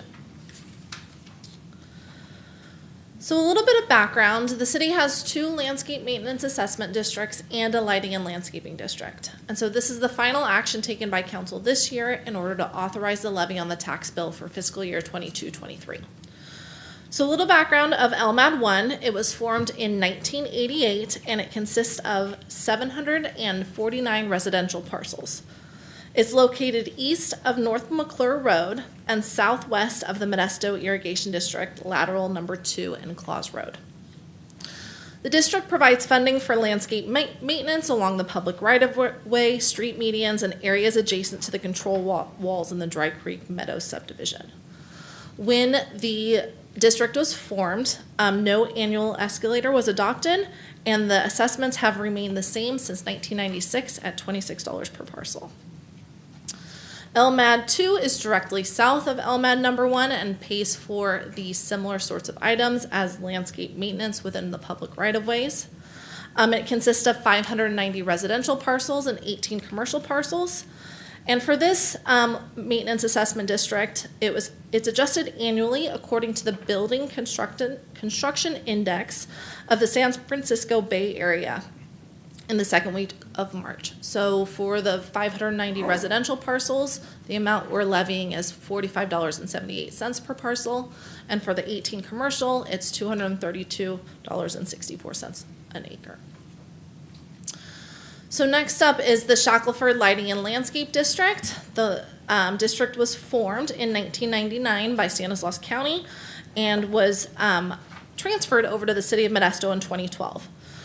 This district provides funding for 77 streetlights and consists of 494 residential parcels. And the levy for this upcoming year, we're proposing $61.25. So the two items that went before council this year for this report, it was on February 8th, which directed staff to prepare and file the annual report. And then on April 12th, the council accepted and adopted a resolution for the annual engineer's report. And tonight, we're asking, for direction to actually levy the taxes on the tax bill for the following fiscal year. So with that, I'm happy to answer any questions. All right, thank you for your presentation. Does council have any questions of staff regarding item 13? I have. We'll go one by one. All right. Vice Mayor Wright. Item 13, that's Claus Road down to almost to Yosemite, correct? Correct. And then the other item, 14, is from that all the way down to Yosemite. Yes. So I go down there about once a week, down Yosemite, and the landscaping there, if they're taking care of it, I'm surprised, whoever we have. There's a couple people living in the landscape. It's trash everywhere, and I hope we get on our landscapers that are supposed to be taking care of that, and hopefully they'll do a better job. It's another eyesore, like Briggsmore was, and that's something I think we really need to look at. And Councilmember Wright, we're working with our Parks Department in order to do a one-time cleanup on those areas. In these areas, unfortunately, the amount that we're allowed to levy does not pay for sufficiently maintaining those areas. And so we're looking for other options as well. And I wish we had money in our general fund, we could help with that stuff. And then I have a question on the third one, on what is the boundaries of that project on Shackford? Yeah, the Shackelford is, have it here. Pull it up for you. You can see it on the map, actually. I can't, when I look at it, I can't make it out what the streets are.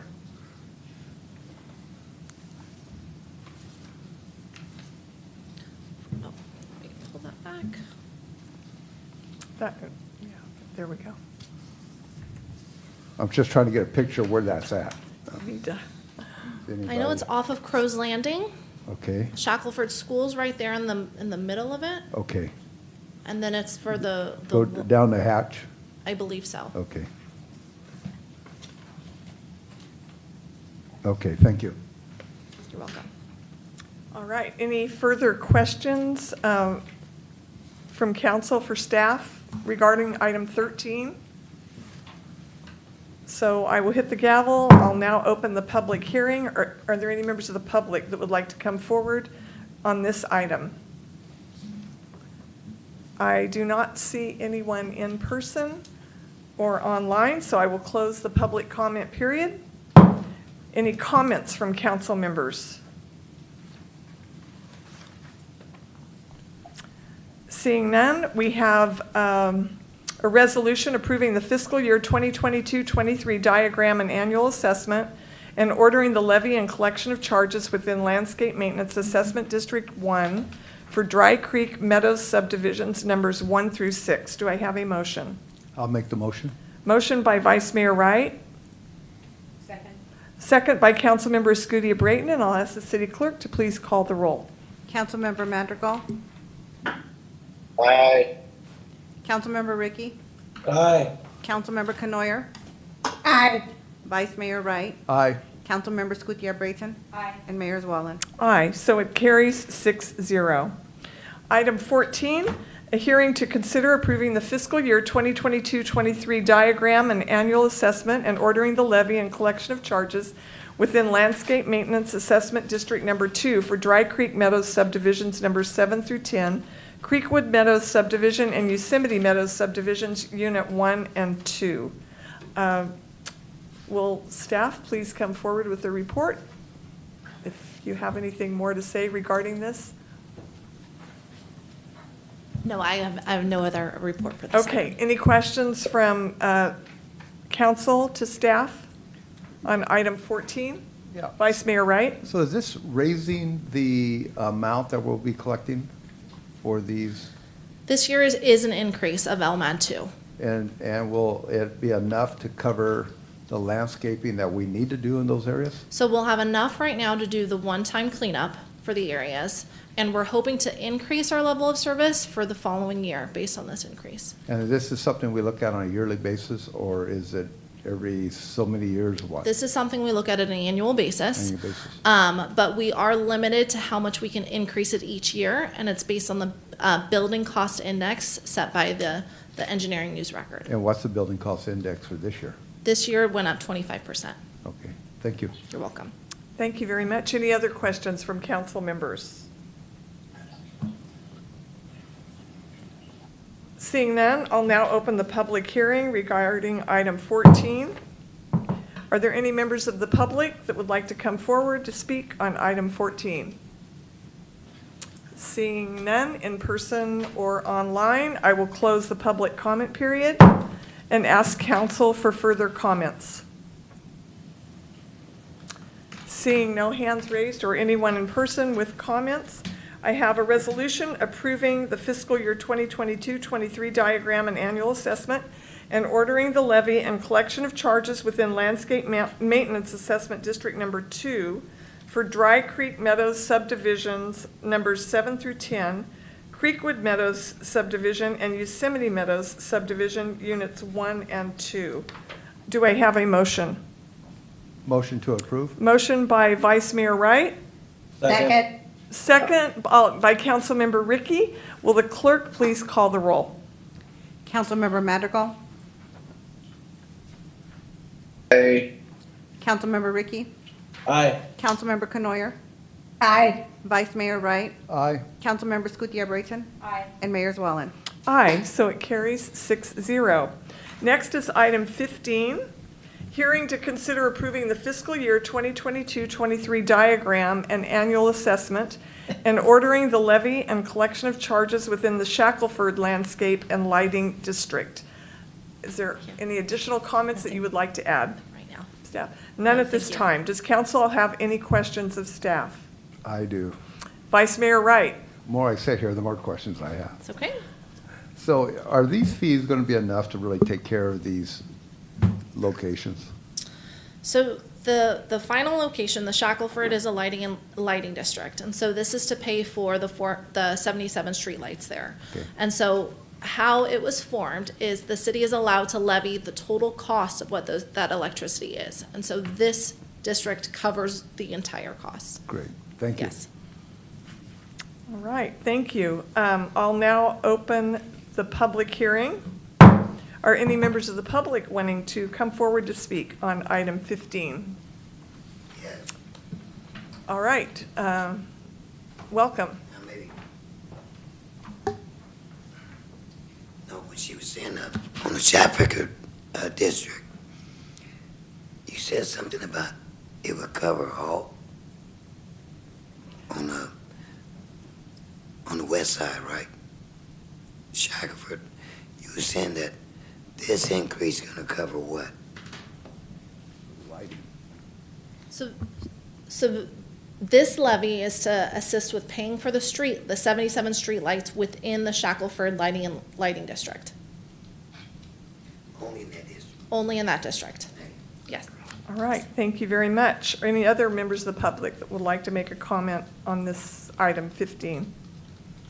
Seeing none, I will close public comments and ask council for further comments. Seeing no comments in person or online, I have a resolution approving the fiscal year 2022-23 diagram and annual assessment and ordering the levy and collection of charges within the Shackelford Landscape and Lighting District. Do I have a motion? I have a motion. Thank you. Motion by Councilmember Canoyer. Second by Councilmember Escudia Brayton. Will the clerk please call the roll? Councilmember Madrigal? Aye. Councilmember Ricky? Aye. Councilmember Canoyer? Aye. Vice Mayor Wright? Aye. Councilmember Scutia Brayton? Aye. And Mayor Zwellen? Aye. So it carries 6-0. Thank you very much. Next on the agenda is new business. Item 16. Oh, pardon? Okay. All right. I didn't know if we needed to take a break. Okay. All right. Item 16. Consider 1, approving a resolution for the Modesto City Council calling an election to be held on November 8th, 2022 for voter consideration of a ballot measure seeking voter approval to impose a 1-cent transactions and use sales tax for general city services, requesting the Board of Supervisors of the County of Stanislaus to consolidate the municipal election with the general election to be held on November 8th, 2022, requesting certain services of the Registrar of Voters of Stanislaus County with respect to the consolidated general municipal election and establishing policies and procedures in connection with such an election. And 2, introduce by title only and waive the first reading of an ordinance adding Article 12 to Chapter 2 of Title 8 of the Modesto Municipal Code, imposing a transaction and use tax. So we will have a report from our city manager, Joe Lopez. Thank you, Mayor, and good evening, Mayor and City Council. Joe Lopez, your city manager, and I guess my time is up. Thanks, man. That's right. I'm here before you today because I believe our city has reached an inflection point. We have been gradually and methodically shrinking this organization for the last 15 years to balance our budgets. As we look at our long-range forecast, this is guaranteed to continue and will only be accelerated if we were to receive another recession. The impacts of this trend are clear and have created a negative impact on Modesto's quality of life and economic vitality. I believe it's time to face our fiscal challenges and become the city I know we all want us to be. It is important to note that the challenges that our residents are facing today, coming out of the pandemic and with high inflation. Some may ask, why are we doing this now? And my answer is simple. We have reached a point with the city's finances where our options are limited to balance the budget, and that will have a detrimental impact on the quality of life of our residents. So what are some of the challenges that we are facing? Our structural deficit is systemic, ongoing, and will continue. Since the Great Recession, we have cut 27% of our staff, including many in our public safety departments, and have greatly reduced our investment in our park system. With these reductions, our organization has gone from 68% public safety in 2008 to over 80% today. Going forward, we are projecting an $8 to $10 million annual deficit that will grow as expenses continue to outpace our revenue. If we hit another recession, our options will be more draconian, including further reductions to our already depleted public safety departments. So what has created this situation? We have a lower sales tax rate than many communities our size. Of the current tax rate we receive, the city only receives 1%. The rest goes to fund state and county priorities. Coupled with a less robust economy compared to other cities and a state-mandated property tax formula that doesn't pay us our fair share, we simply do not recover the revenue that we should. And with less revenue come less services. This is shown when we compare ourselves to our peer agencies. Our general fund expenditures per capita are 36% less, and when we remove public safety, that number becomes 87% than our peer averages.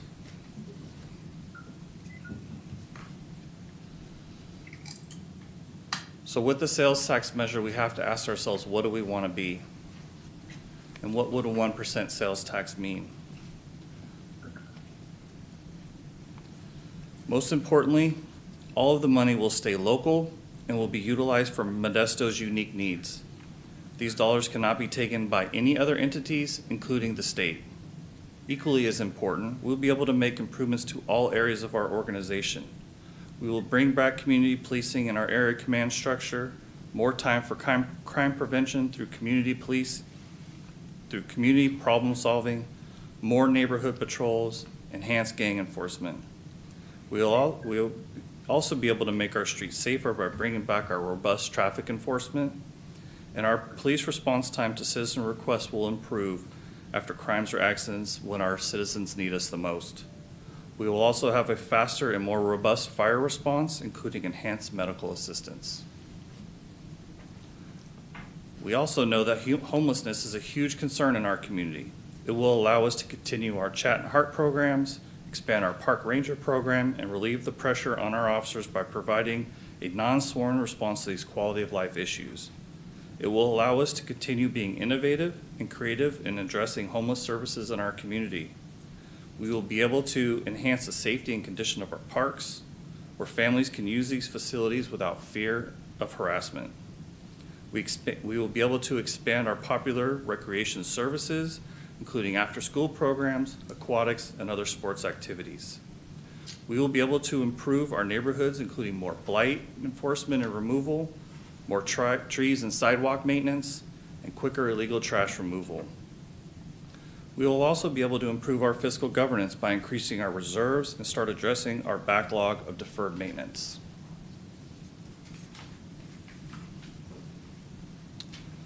So the ballot language that is being proposed before you today states to fund general city services in the City of Modesto, such as police patrols, gang, drug, and crime prevention, fire protection, paramedic 911 emergency response, addressing homelessness, cleaning up trash and illegal dumping, keeping streets, parks, sidewalks, landscapes, and infrastructure safe, clean, and well-maintained. Shall an ordinance establishing a 1-cent sales tax be adopted, providing $39 million annually for general government use in Modesto until ended by voters, with citizen oversight and all money locally controlled. So that is the language that would be placed on the ballot if the item is approved here today. One of the components mentioned in the ballot argument is the Community Oversight Committee. I believe this is a vitally important component to ensure that the funds are spent appropriately. If approved, council will be required to appoint a 9-member oversight board to meet publicly at least twice a year. The oversight board will do the following: review revenues and expenditures, ensuring conformance with the tax ordinance that is in your packet today, review annual reports related to the tax measure, and make at least one written annual report to the city council at one public meeting summarizing their findings. Oops, I meant to be on that slide.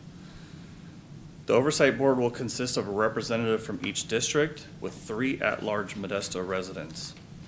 Strong preference will be for members that represent a cross-section of our community, including representatives from schools, local trade associations, chambers of commerce, nonprofit organizations, senior citizen groups, nonpartisan political organizations, taxpayer associations, or neighborhood organizations. Before I get into the staff recommendations, I'd also like to mention that this action also authorizes ballot arguments to be submitted July 12th, with rebuttal arguments due July 22nd, It also authorizes the mayor to prepare and file the written argument in favor of the proposed measure. That can also have 4 additional members with 2 additional members from the city council. So I will not read the staff recommendation here that is on your screen, but I'd be happy to answer any questions you may have. All right, thank you very much for that report. Does council have any questions of staff? I do, Mayor. All right, Councilmember Scudia-Brayton. Do we have any data on similar tax measures in other municipalities being put on the ballot and being successful, and what outcome that city has seen as a result of that? I can't speak to, I know measures have been passed, and they have been passed frequently over the last 10-plus years up and down the state of California. I can't speak intelligently to how they have been implemented in those communities. Obviously, if we proceed forward, we'll be looking for best practices in what they're doing. I can only imagine that they have helped tremendously. You can look at a community like Stockton, who has a police force of 1.7 officers per 1,000. That's probably a direct result of an increase in sales tax. Their sales tax is 9%, ours is 7.875% today. And we have 0.9 officers, so they have almost twice as many officers as we have. Mm-hmm. And has this ballot measure been shared with a sector of our Modesto community in terms of providing initial input? And if so, how was it received? So as you are aware, we did polling results, and this is the exact ballot language that was done in those polling results. And as you may recall, those were very favorably received. Great, thank you. All right, Councilmember Madrigal.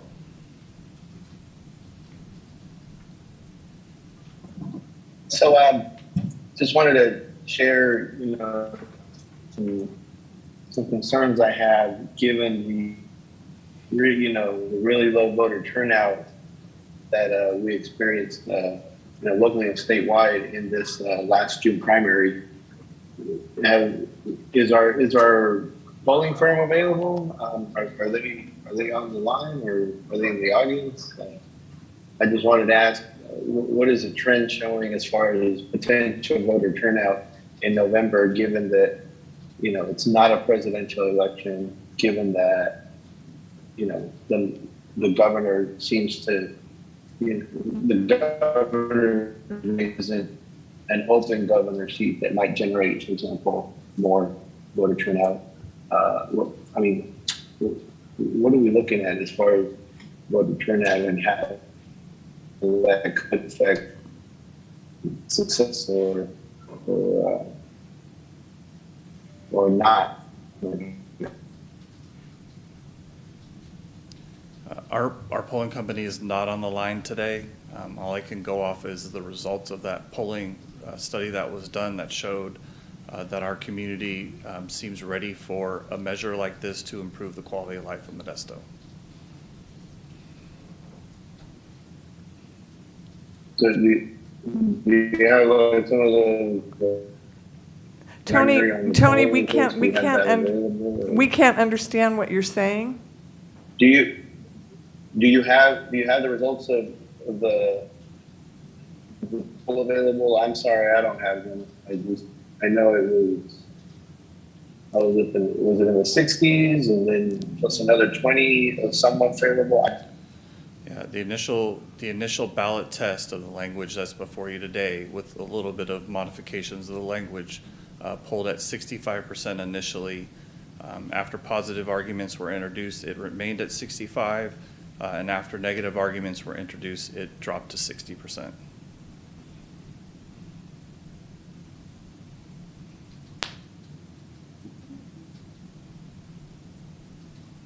%, is the favorable, or does that also include the somewhat favorable? That's favorable.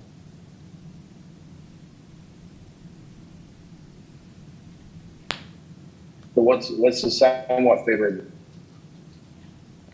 I can't, Councilmember Madrigal, I can't. You keep cutting out. What's the somewhat favorable? You said, what is the somewhat favorables?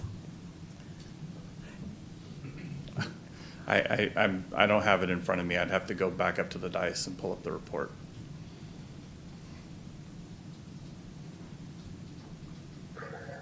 Okay. Yeah, those are just some of my concerns I had with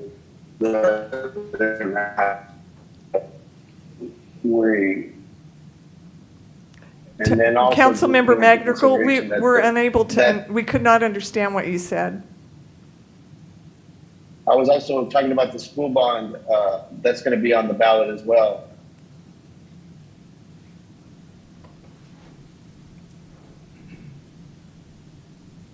Did you have a question, Councilmember Madrigal? No, I was just sharing my concerns as well about, given the landscape and then, the fact that there's going to be a school bond measure on the ballot and, what kind of impact that would have on our local electorate to want to approve essentially two local ballot measures versus just one. All right, any other questions? Councilmember Madrigal, do you have any other questions? Not at this time, thank you. All right, Councilmember Ricky? Thanks, Mayor. So, Joe, I just want to run a few scenarios here, just kind of for my own information. So, assuming that we don't,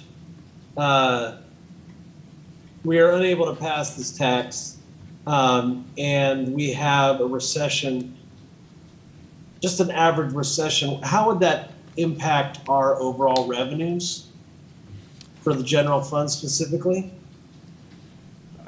I mean, obviously that's Just hard. ballpark it, I don't know that I can. I mean, and I don't want to compare it to 2008 because I believe that was an anomaly. Right. But even a pullback of any sort where we're receiving less revenues than we are today is only going to exacerbate the ongoing deficit that we're already seeing within our budget. So, I mean, our expenses are not going to go down. They only continue to go up. And so that widens the gap. So our expenses go up, our revenue goes down. That will exacerbate the $8 to $10 million ongoing deficit to a pretty frightening level. Yeah, and so when we look at 2008, before that, the Great Recession, we had, 300 officers, police officers at that time? Our max police officers was 287. And what do we have today? We are at 210. And so that's not the direction we want to go, obviously. But revenue-wise, forecasting ahead of time, if we continue on this road without the tax, we're going to continue to probably lose positions. Is that trend? Do you think that trend would continue? I think that is very fair. I can tell you our officers are overworked and they are tired. We are an extremely busy police department. Our officers run from call to call to call with very little break. They can go to other agencies where they can be less busy, potentially make more money. I got to hand it to our officers who have stuck in there with us because I know that they love our community and they want to police in our community, but they are tired. And obviously that also then has an impact on our residents. When we're running from call to call to call, we have to prioritize the calls as they're coming in. And if they're not a priority one call, then unfortunately they're going to take longer to respond to until the priority one calls are taken care of. So it's a double whammy with the level of the police force we have today. As I stated with Council Members Gutierrez, we have 0.9 officers. The state average is 1.3. For a city our size with the number of calls that we handle, we should really be closer to the 1.5 per 1,000 population. Thank you. I just have a couple other additional questions. From hearing me ask you questions for the last several years about, for example, the quality of life situations in our parks, the experiences that citizens have, our residents have in the parks, and in the bathrooms and the graffiti and all the kind of like our inability right now, just because of our budget, to maintain our public spaces. Do you think that this would be like a possible solution to some of those kind of issues too, potentially? It absolutely would. We have a tremendous backlog of deferred maintenance. This measure would give us the ability to start addressing some of those needs, including the park ranger program that can help patrol our parks. But not only that, but we can look to start rebuilding some of those facilities to make them usable or for their intended use. Thank you. I got one more question. I'm sorry to have so many questions, but on forestry, since I've taken office, just in my first year in office, I got over 100 requests from residents across the city with problems with their city trees. This year, I'm on pace to maybe even have more. And part of it is because we've had to defer maintenance on forestry because of our lack of funds. It's not, we're doing the best we can, I know. And we put some ARPA funds, which have been super helpful, but we can't count on that forever, right? And so we also know that our urban forest keeps getting older. Is this a solution to try to help stave off that disaster that's coming as well?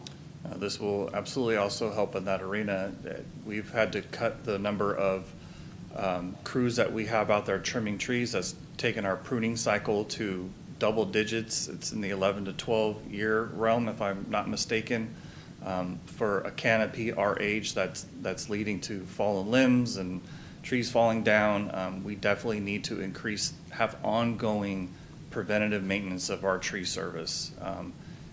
And this measure would actually help us provide those resources to do those things. Thank you. All right, thank you. Councilmember Canoyer? I want to thank Councilmember Ricky for the question, because it hopefully helps the public realize that without these funds, these are things that we no longer can cut. We've cut all the fat off of our budget, and we're actually now we'll have to go into the meat of the budget, which in some places we've already done. I was going to say my comment till that it came back, but I think, if our constituents listen to what we've said and what our city, what Joe Lopez said about the state of the city finances, that we need to leave it up to them. We need to give them a chance to vote on, do they want us to struggle for them not to get what they asked for because we don't have the finances, or do they want to pass a 1 cent tax? That would be very helpful. But I think we need to at least give our constituents that opportunity. And that's what I really appreciate the questions that were answered. And I think that the public's been made hopefully very aware of how much in need we are of this big thing. Thank you. Any other questions from council members? Vice Mayor Wright. Thank you, Mayor. Joe, a lot of my constituents in my district, asked about the 1 cent sales tax, but their concerns are with pensions. Can you address what the council and also what our employees have done to help alleviate our pension and what's the road look forward? Sure. I'll answer that by first stating we have very little say in how much pension obligation that we pay. CalPERS tells us what we have to pay, and we have to subsequently pay that amount or be subject to whatever CalPERS wants to hand down to us. So that's number one. And number two, many, many years ago, our employees came to the table and and agreed to pay their fair share of the pension costs. And so we've been doing that for a long period of time. Also, PEPR was enacted in 2013, which lowered the benefits for our newer employees hired after January 1, 2013, which lowered the benefit, which lowered the cost of our pension obligation. The part that we have very little control over is the unfunded accrued liability, and this is where CalPERS, they have to meet their discount rate in order to lower the unfunded accrued liability. That is one of the biggest portions we pay in our pension obligations.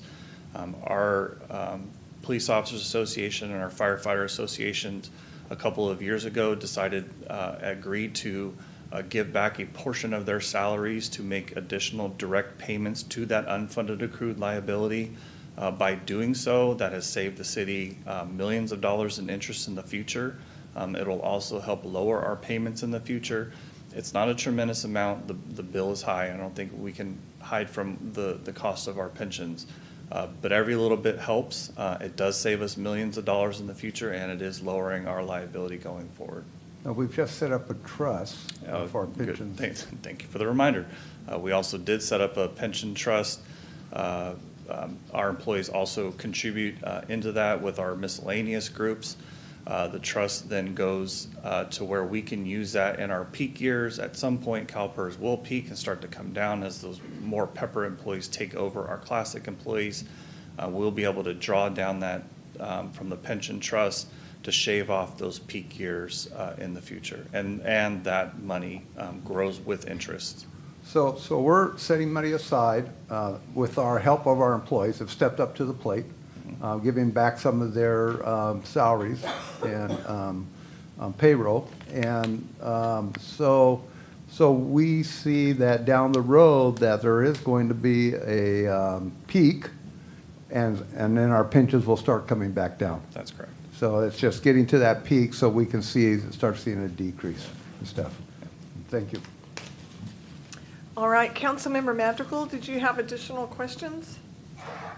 Yes, Mayor, can you hear me? Yes.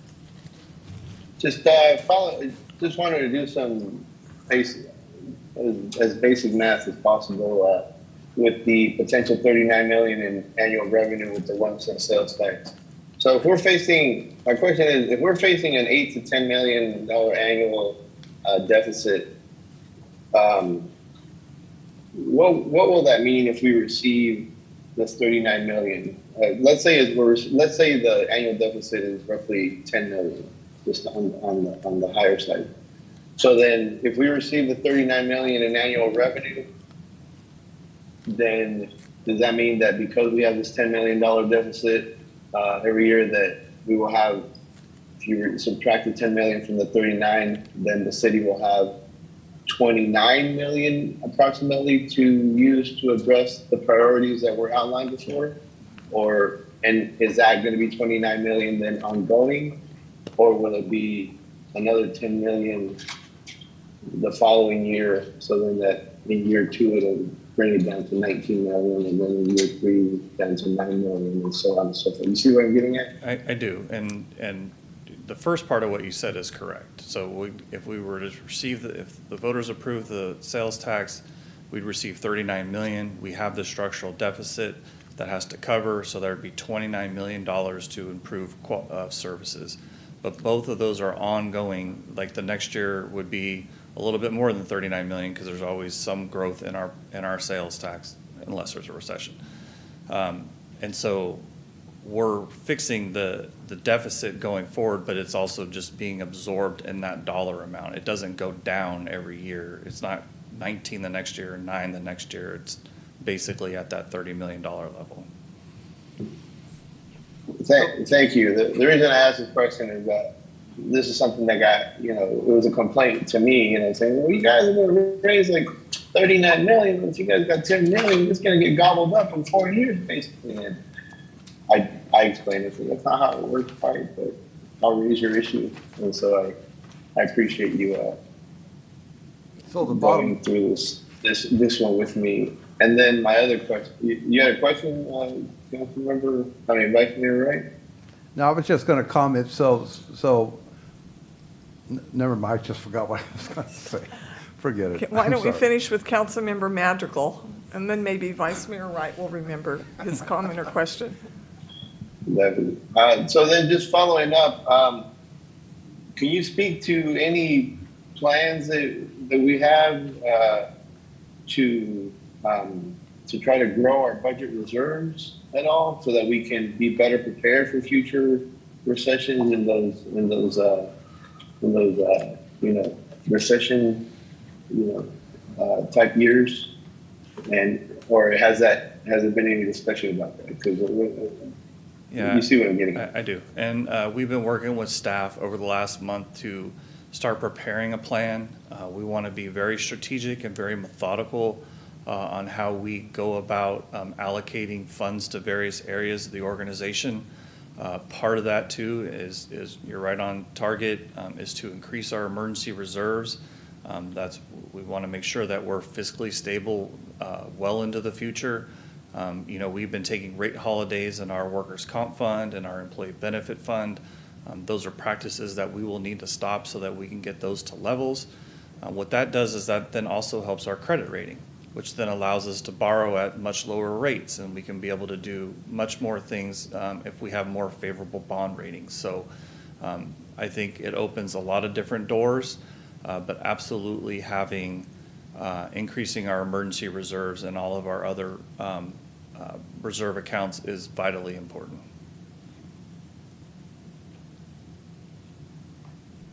And then just a follow-up question, is our budget emergency reserves basically the same thing as our rainy day fund, or is that something separate that we have? No, it's the same thing. Okay. Those are the questions I have for now. Thank you, Mayor. You're welcome. I have one question to clarify for the voters, myself included. Our poll was very favorable, 60+% were in favor of voting for this resolution, passing the 1 cent sales tax. What is required for it to pass? 50% plus one vote. All right, 50% of the people that vote plus one vote will pass this measure. That's correct. For the voters that show up on election day, 50% plus one of the people that actually vote in November, then it passes. That's correct. And we had a 60% plus favorable outcome on our poll. That's correct. All right, thank you. Any other questions from council members? All right, any members of the public that would like to come forward regarding item 16?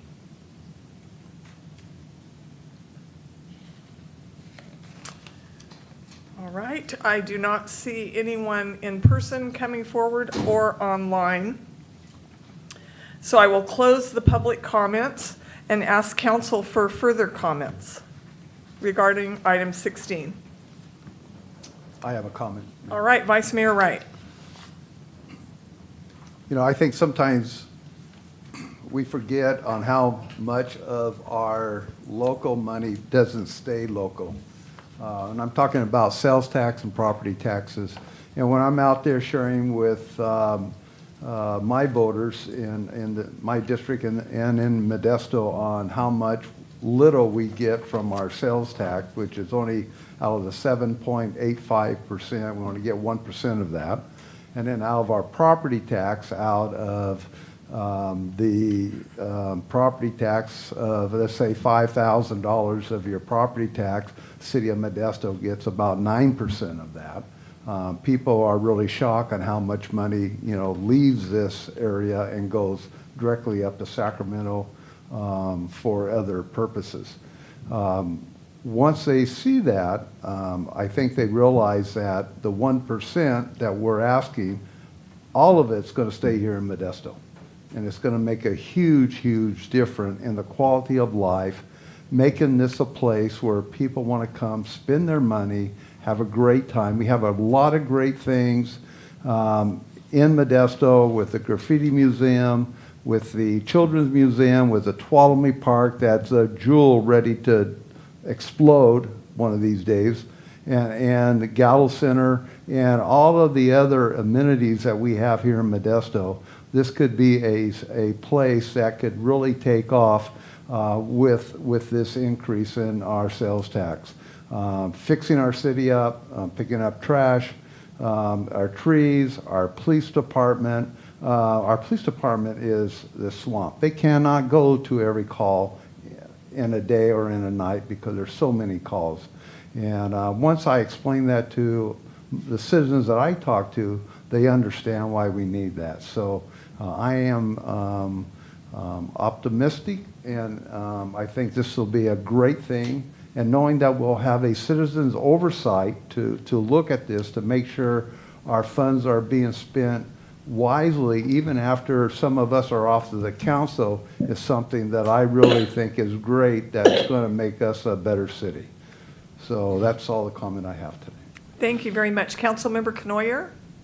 Yes, I just want to finally comment on the fact that, we haven't had an increase in our sales tax since 2006.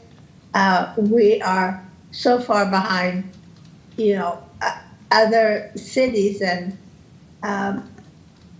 there's no other way for us to get any money to add to our revenue. This is the only way we can add to our revenue. And people have to realize that without this, then we're just going to be cutting more and more. And the services that they want, they aren't going to be able to get because there's not money there. And also, that something is that we'll be able to put money in our reserve, which we haven't been able to, so that if something comes along, we're ready to face it. So it's very, very important to see that this tax measure is passed. I will be off the council at the time and won't have to deal with a budget, but I realize the importance of it. So I'm just, hoping that our constituents realize that for us to be able to give them what they would like in more police, forestry, that this is the only way we can get extra money for that. So that's what I have to say. Thank you. You're welcome. Thank you. Councilmember Escudia-Brayton. Thank you, Mayor. I know that the flavor of the consideration of just any increase of anything, in particular a tax measure, does not sound palatable and does not sound like a lovely idea to move forward with. However, in order to have the city we want and the city we deserve and improved services, I agree with what my colleagues have indicated. This truly is the best and the only option for us to move forward with. One of the graphics that I often refer to really put things in check, and it's one that Councilmember Wright refers to often, is the $1 bill. And of the $1 bill for sales tax in Modesto, 76 cents of that $1 goes to the state. And that is just egregious. More than half of that dollar goes to the state.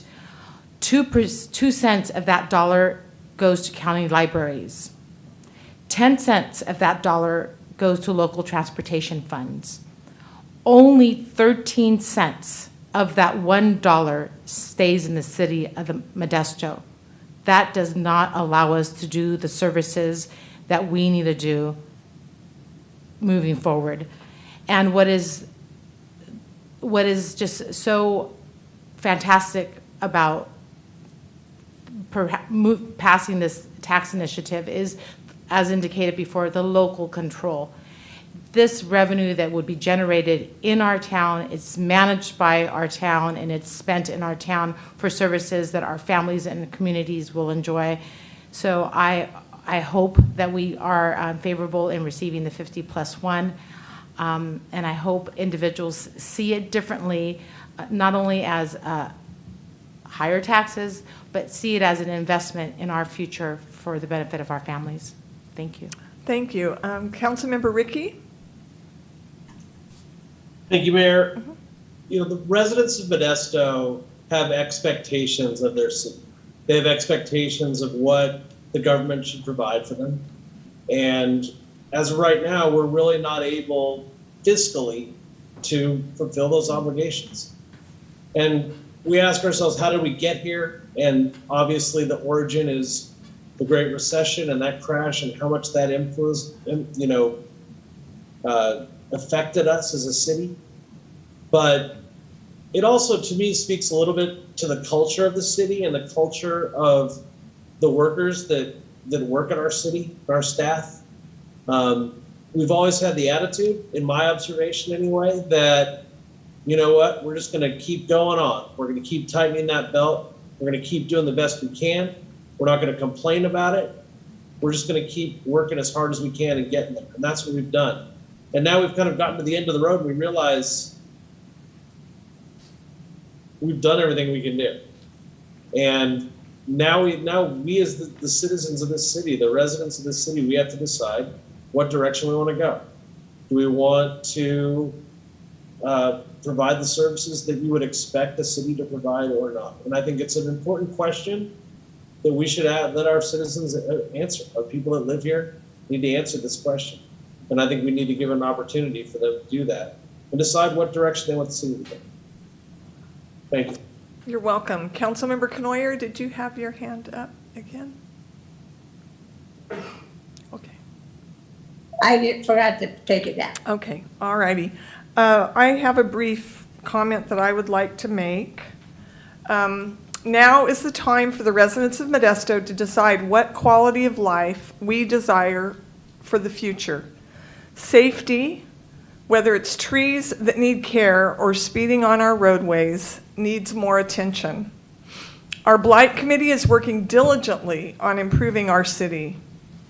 A prosperous community is driven by innovative economic development. I know this council is committed to being wise, thoughtful, and dedicated stewards of the people's money. My goals as mayor from day one were safety, economic development, accountability, and restoring public confidence in our city's governance. And those are still my goals today. For all of these reasons, I will be supporting this resolution. Any other comments from council members? I would like to make a motion to approve the resolution for the tax increase. All right, we have two different resolutions, so we'll start out with the first one. A resolution of the Modesto City Council calling for an election to be held on November 8th, 2022 for voter consideration of a ballot measure seeking voter approval to impose a 1-cent transactions and use sales tax for general city services, requesting the Board of Supervisors of the County of Stanislaus to consolidate the municipal election with the general election to be held on November 8th, 2022, requesting certain services of the Registrar of Voters of Stanislaus County with respect to the consolidated general municipal election, and establishing policies and procedures in connection with such an election. I have a motion from Vice Mayor Wright. Do I have a second? A second from Councilmember Ricky. Will the clerk please call the roll for this item? Councilmember Madrigal? Aye. Councilmember Ricky? Aye. Councilmember Knoyer? Aye. Vice Mayor Wright? Aye. Councilmember Gutierrez? Aye. And Mayor Zwellen? Aye. So that carries 6-0. And the next is introduce by title only and waive the first reading of an ordinance adding Article 12 to Chapter 2 of Title 8 of the Modesto Municipal Code, imposing a transaction and use tax. Do I have a motion? Make a motion to approve. Motion by Vice Mayor Wright. Second by Councilmember Gutierrez. Will the clerk please call the roll? Councilmember Madrigal? Aye. Councilmember Ricky? Aye. Councilmember Knoyer? Aye. Vice Mayor Wright?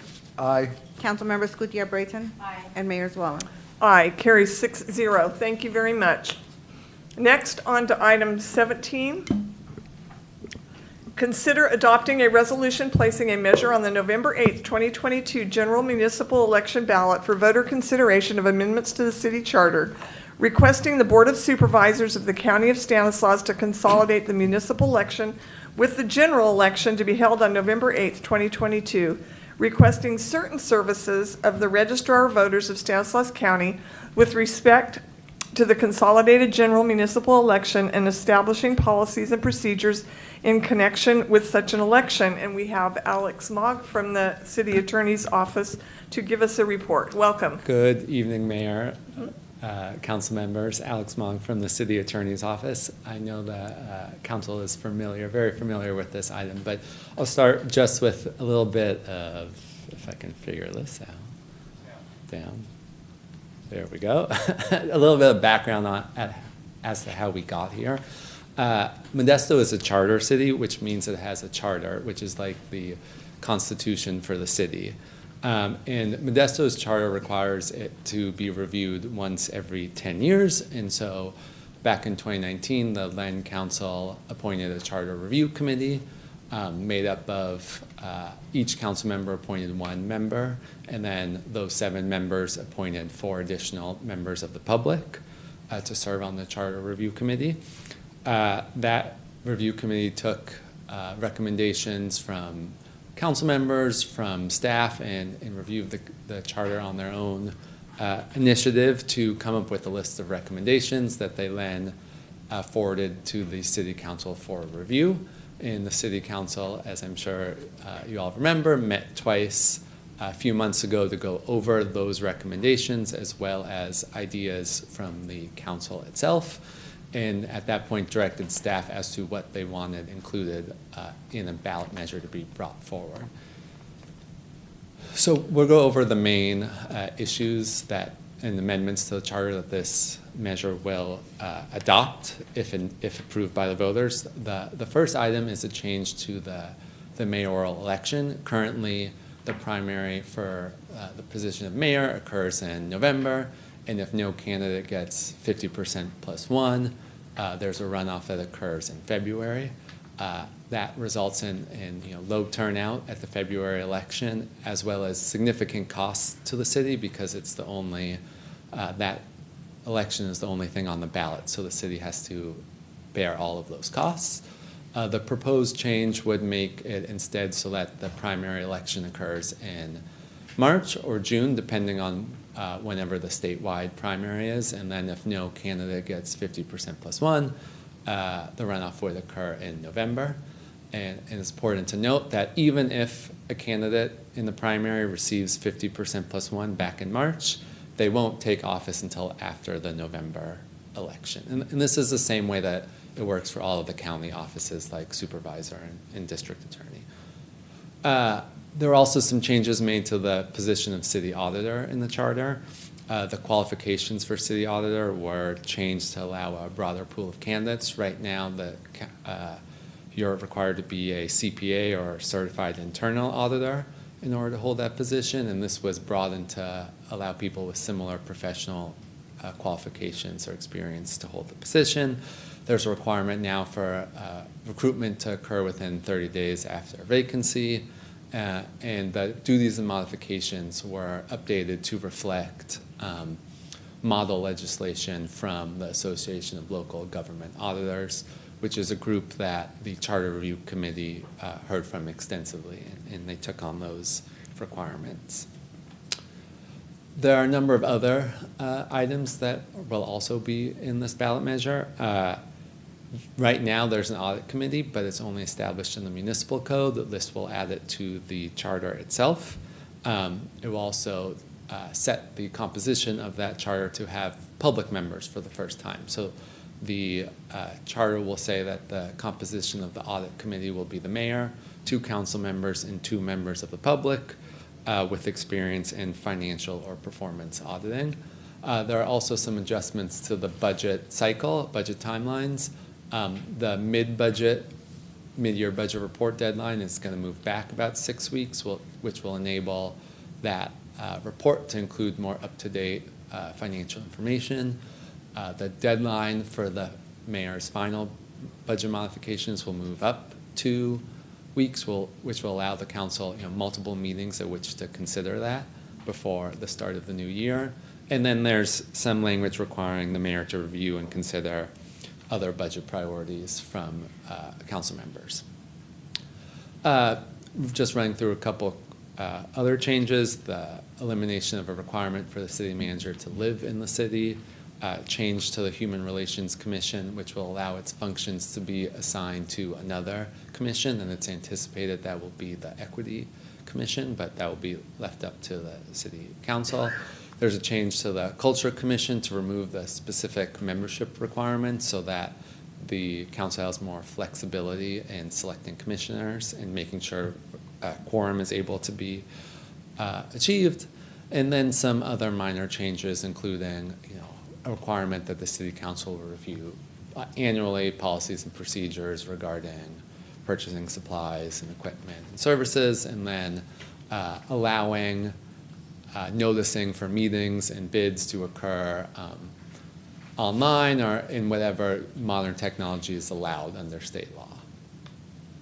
And then one additional change has been made since the time the council reviewed this as at its workshop, which is right now the charter says that if there's a vacancy in the city council, an appointment has to be made within 30 days. Based on recent experience, the council provides some feedback that that's a really tight time frame. It's hard to do a recruitment, to advertise, to do interviews potentially in that short of a time period. And so this change would provide that the city council would have 60 days to make an appointment in the case of a vacancy, and that's consistent with how much time general law cities have as well under state law. So the ballot question, if the resolution is approved tonight, the ballot question that will be going to the city council is to the voters, is to promote efficiency, transparency, and modernization of city government. Shall the charter of the City of Modesto be amended to increase and clarify the powers and duties of the city auditor, create a permanent audit committee, change the timing of the mayoral election to coincide with statewide primary and general election, adjust the timeline for preparation and adoption of the annual budget, and make several other minor changes. The ballot argument schedule for this measure is the same as it was for the sales tax measure, with direct arguments due July 12th and rebuttals July 22nd. And as with the sales tax measure, the mayor is authorized to prepare and file a written argument with up to 4 other individuals, 2 of whom can be council members. And so that the recommended action is up there on the screen for the council. I'm available for any questions if the council has any. All right, thank you. Yes. And Mayor, before we go to the council, I do want to recognize all the work that the Charter Review Committee did. It wasn't easy to start a process, have to stop given the pandemic, and then reconvene, pick up where they left off, and provide recommendations. They did a lot of work. They worked diligently. There is a report attached to the item. Also like to thank Edgar Garcia, who worked, again, alongside the Charter Review Committee to bring the recommendations and help the committee, and of course, Alex Mogg from my office that helped bring this item forward. Great, thank you very much for those comments.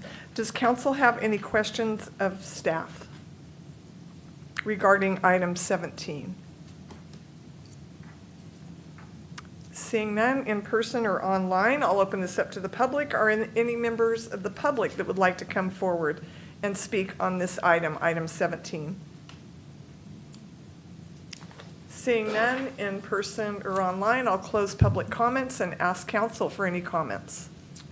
I have a comment. Vice Mayor Wright? Yeah, I want to thank the Charter Review Commission also for their hard work. I know they spent a lot of time looking at this. One of the things I was disappointed in is that changing the mayor's election from the primary and then a general, that's a good thing. And I just wish we would have done that with the city council races in order for them to be 50+1 also. I felt like, I think that's important that a city council member has the full support of their community when they're elected, and I was hoping that that change would come through, but it did not.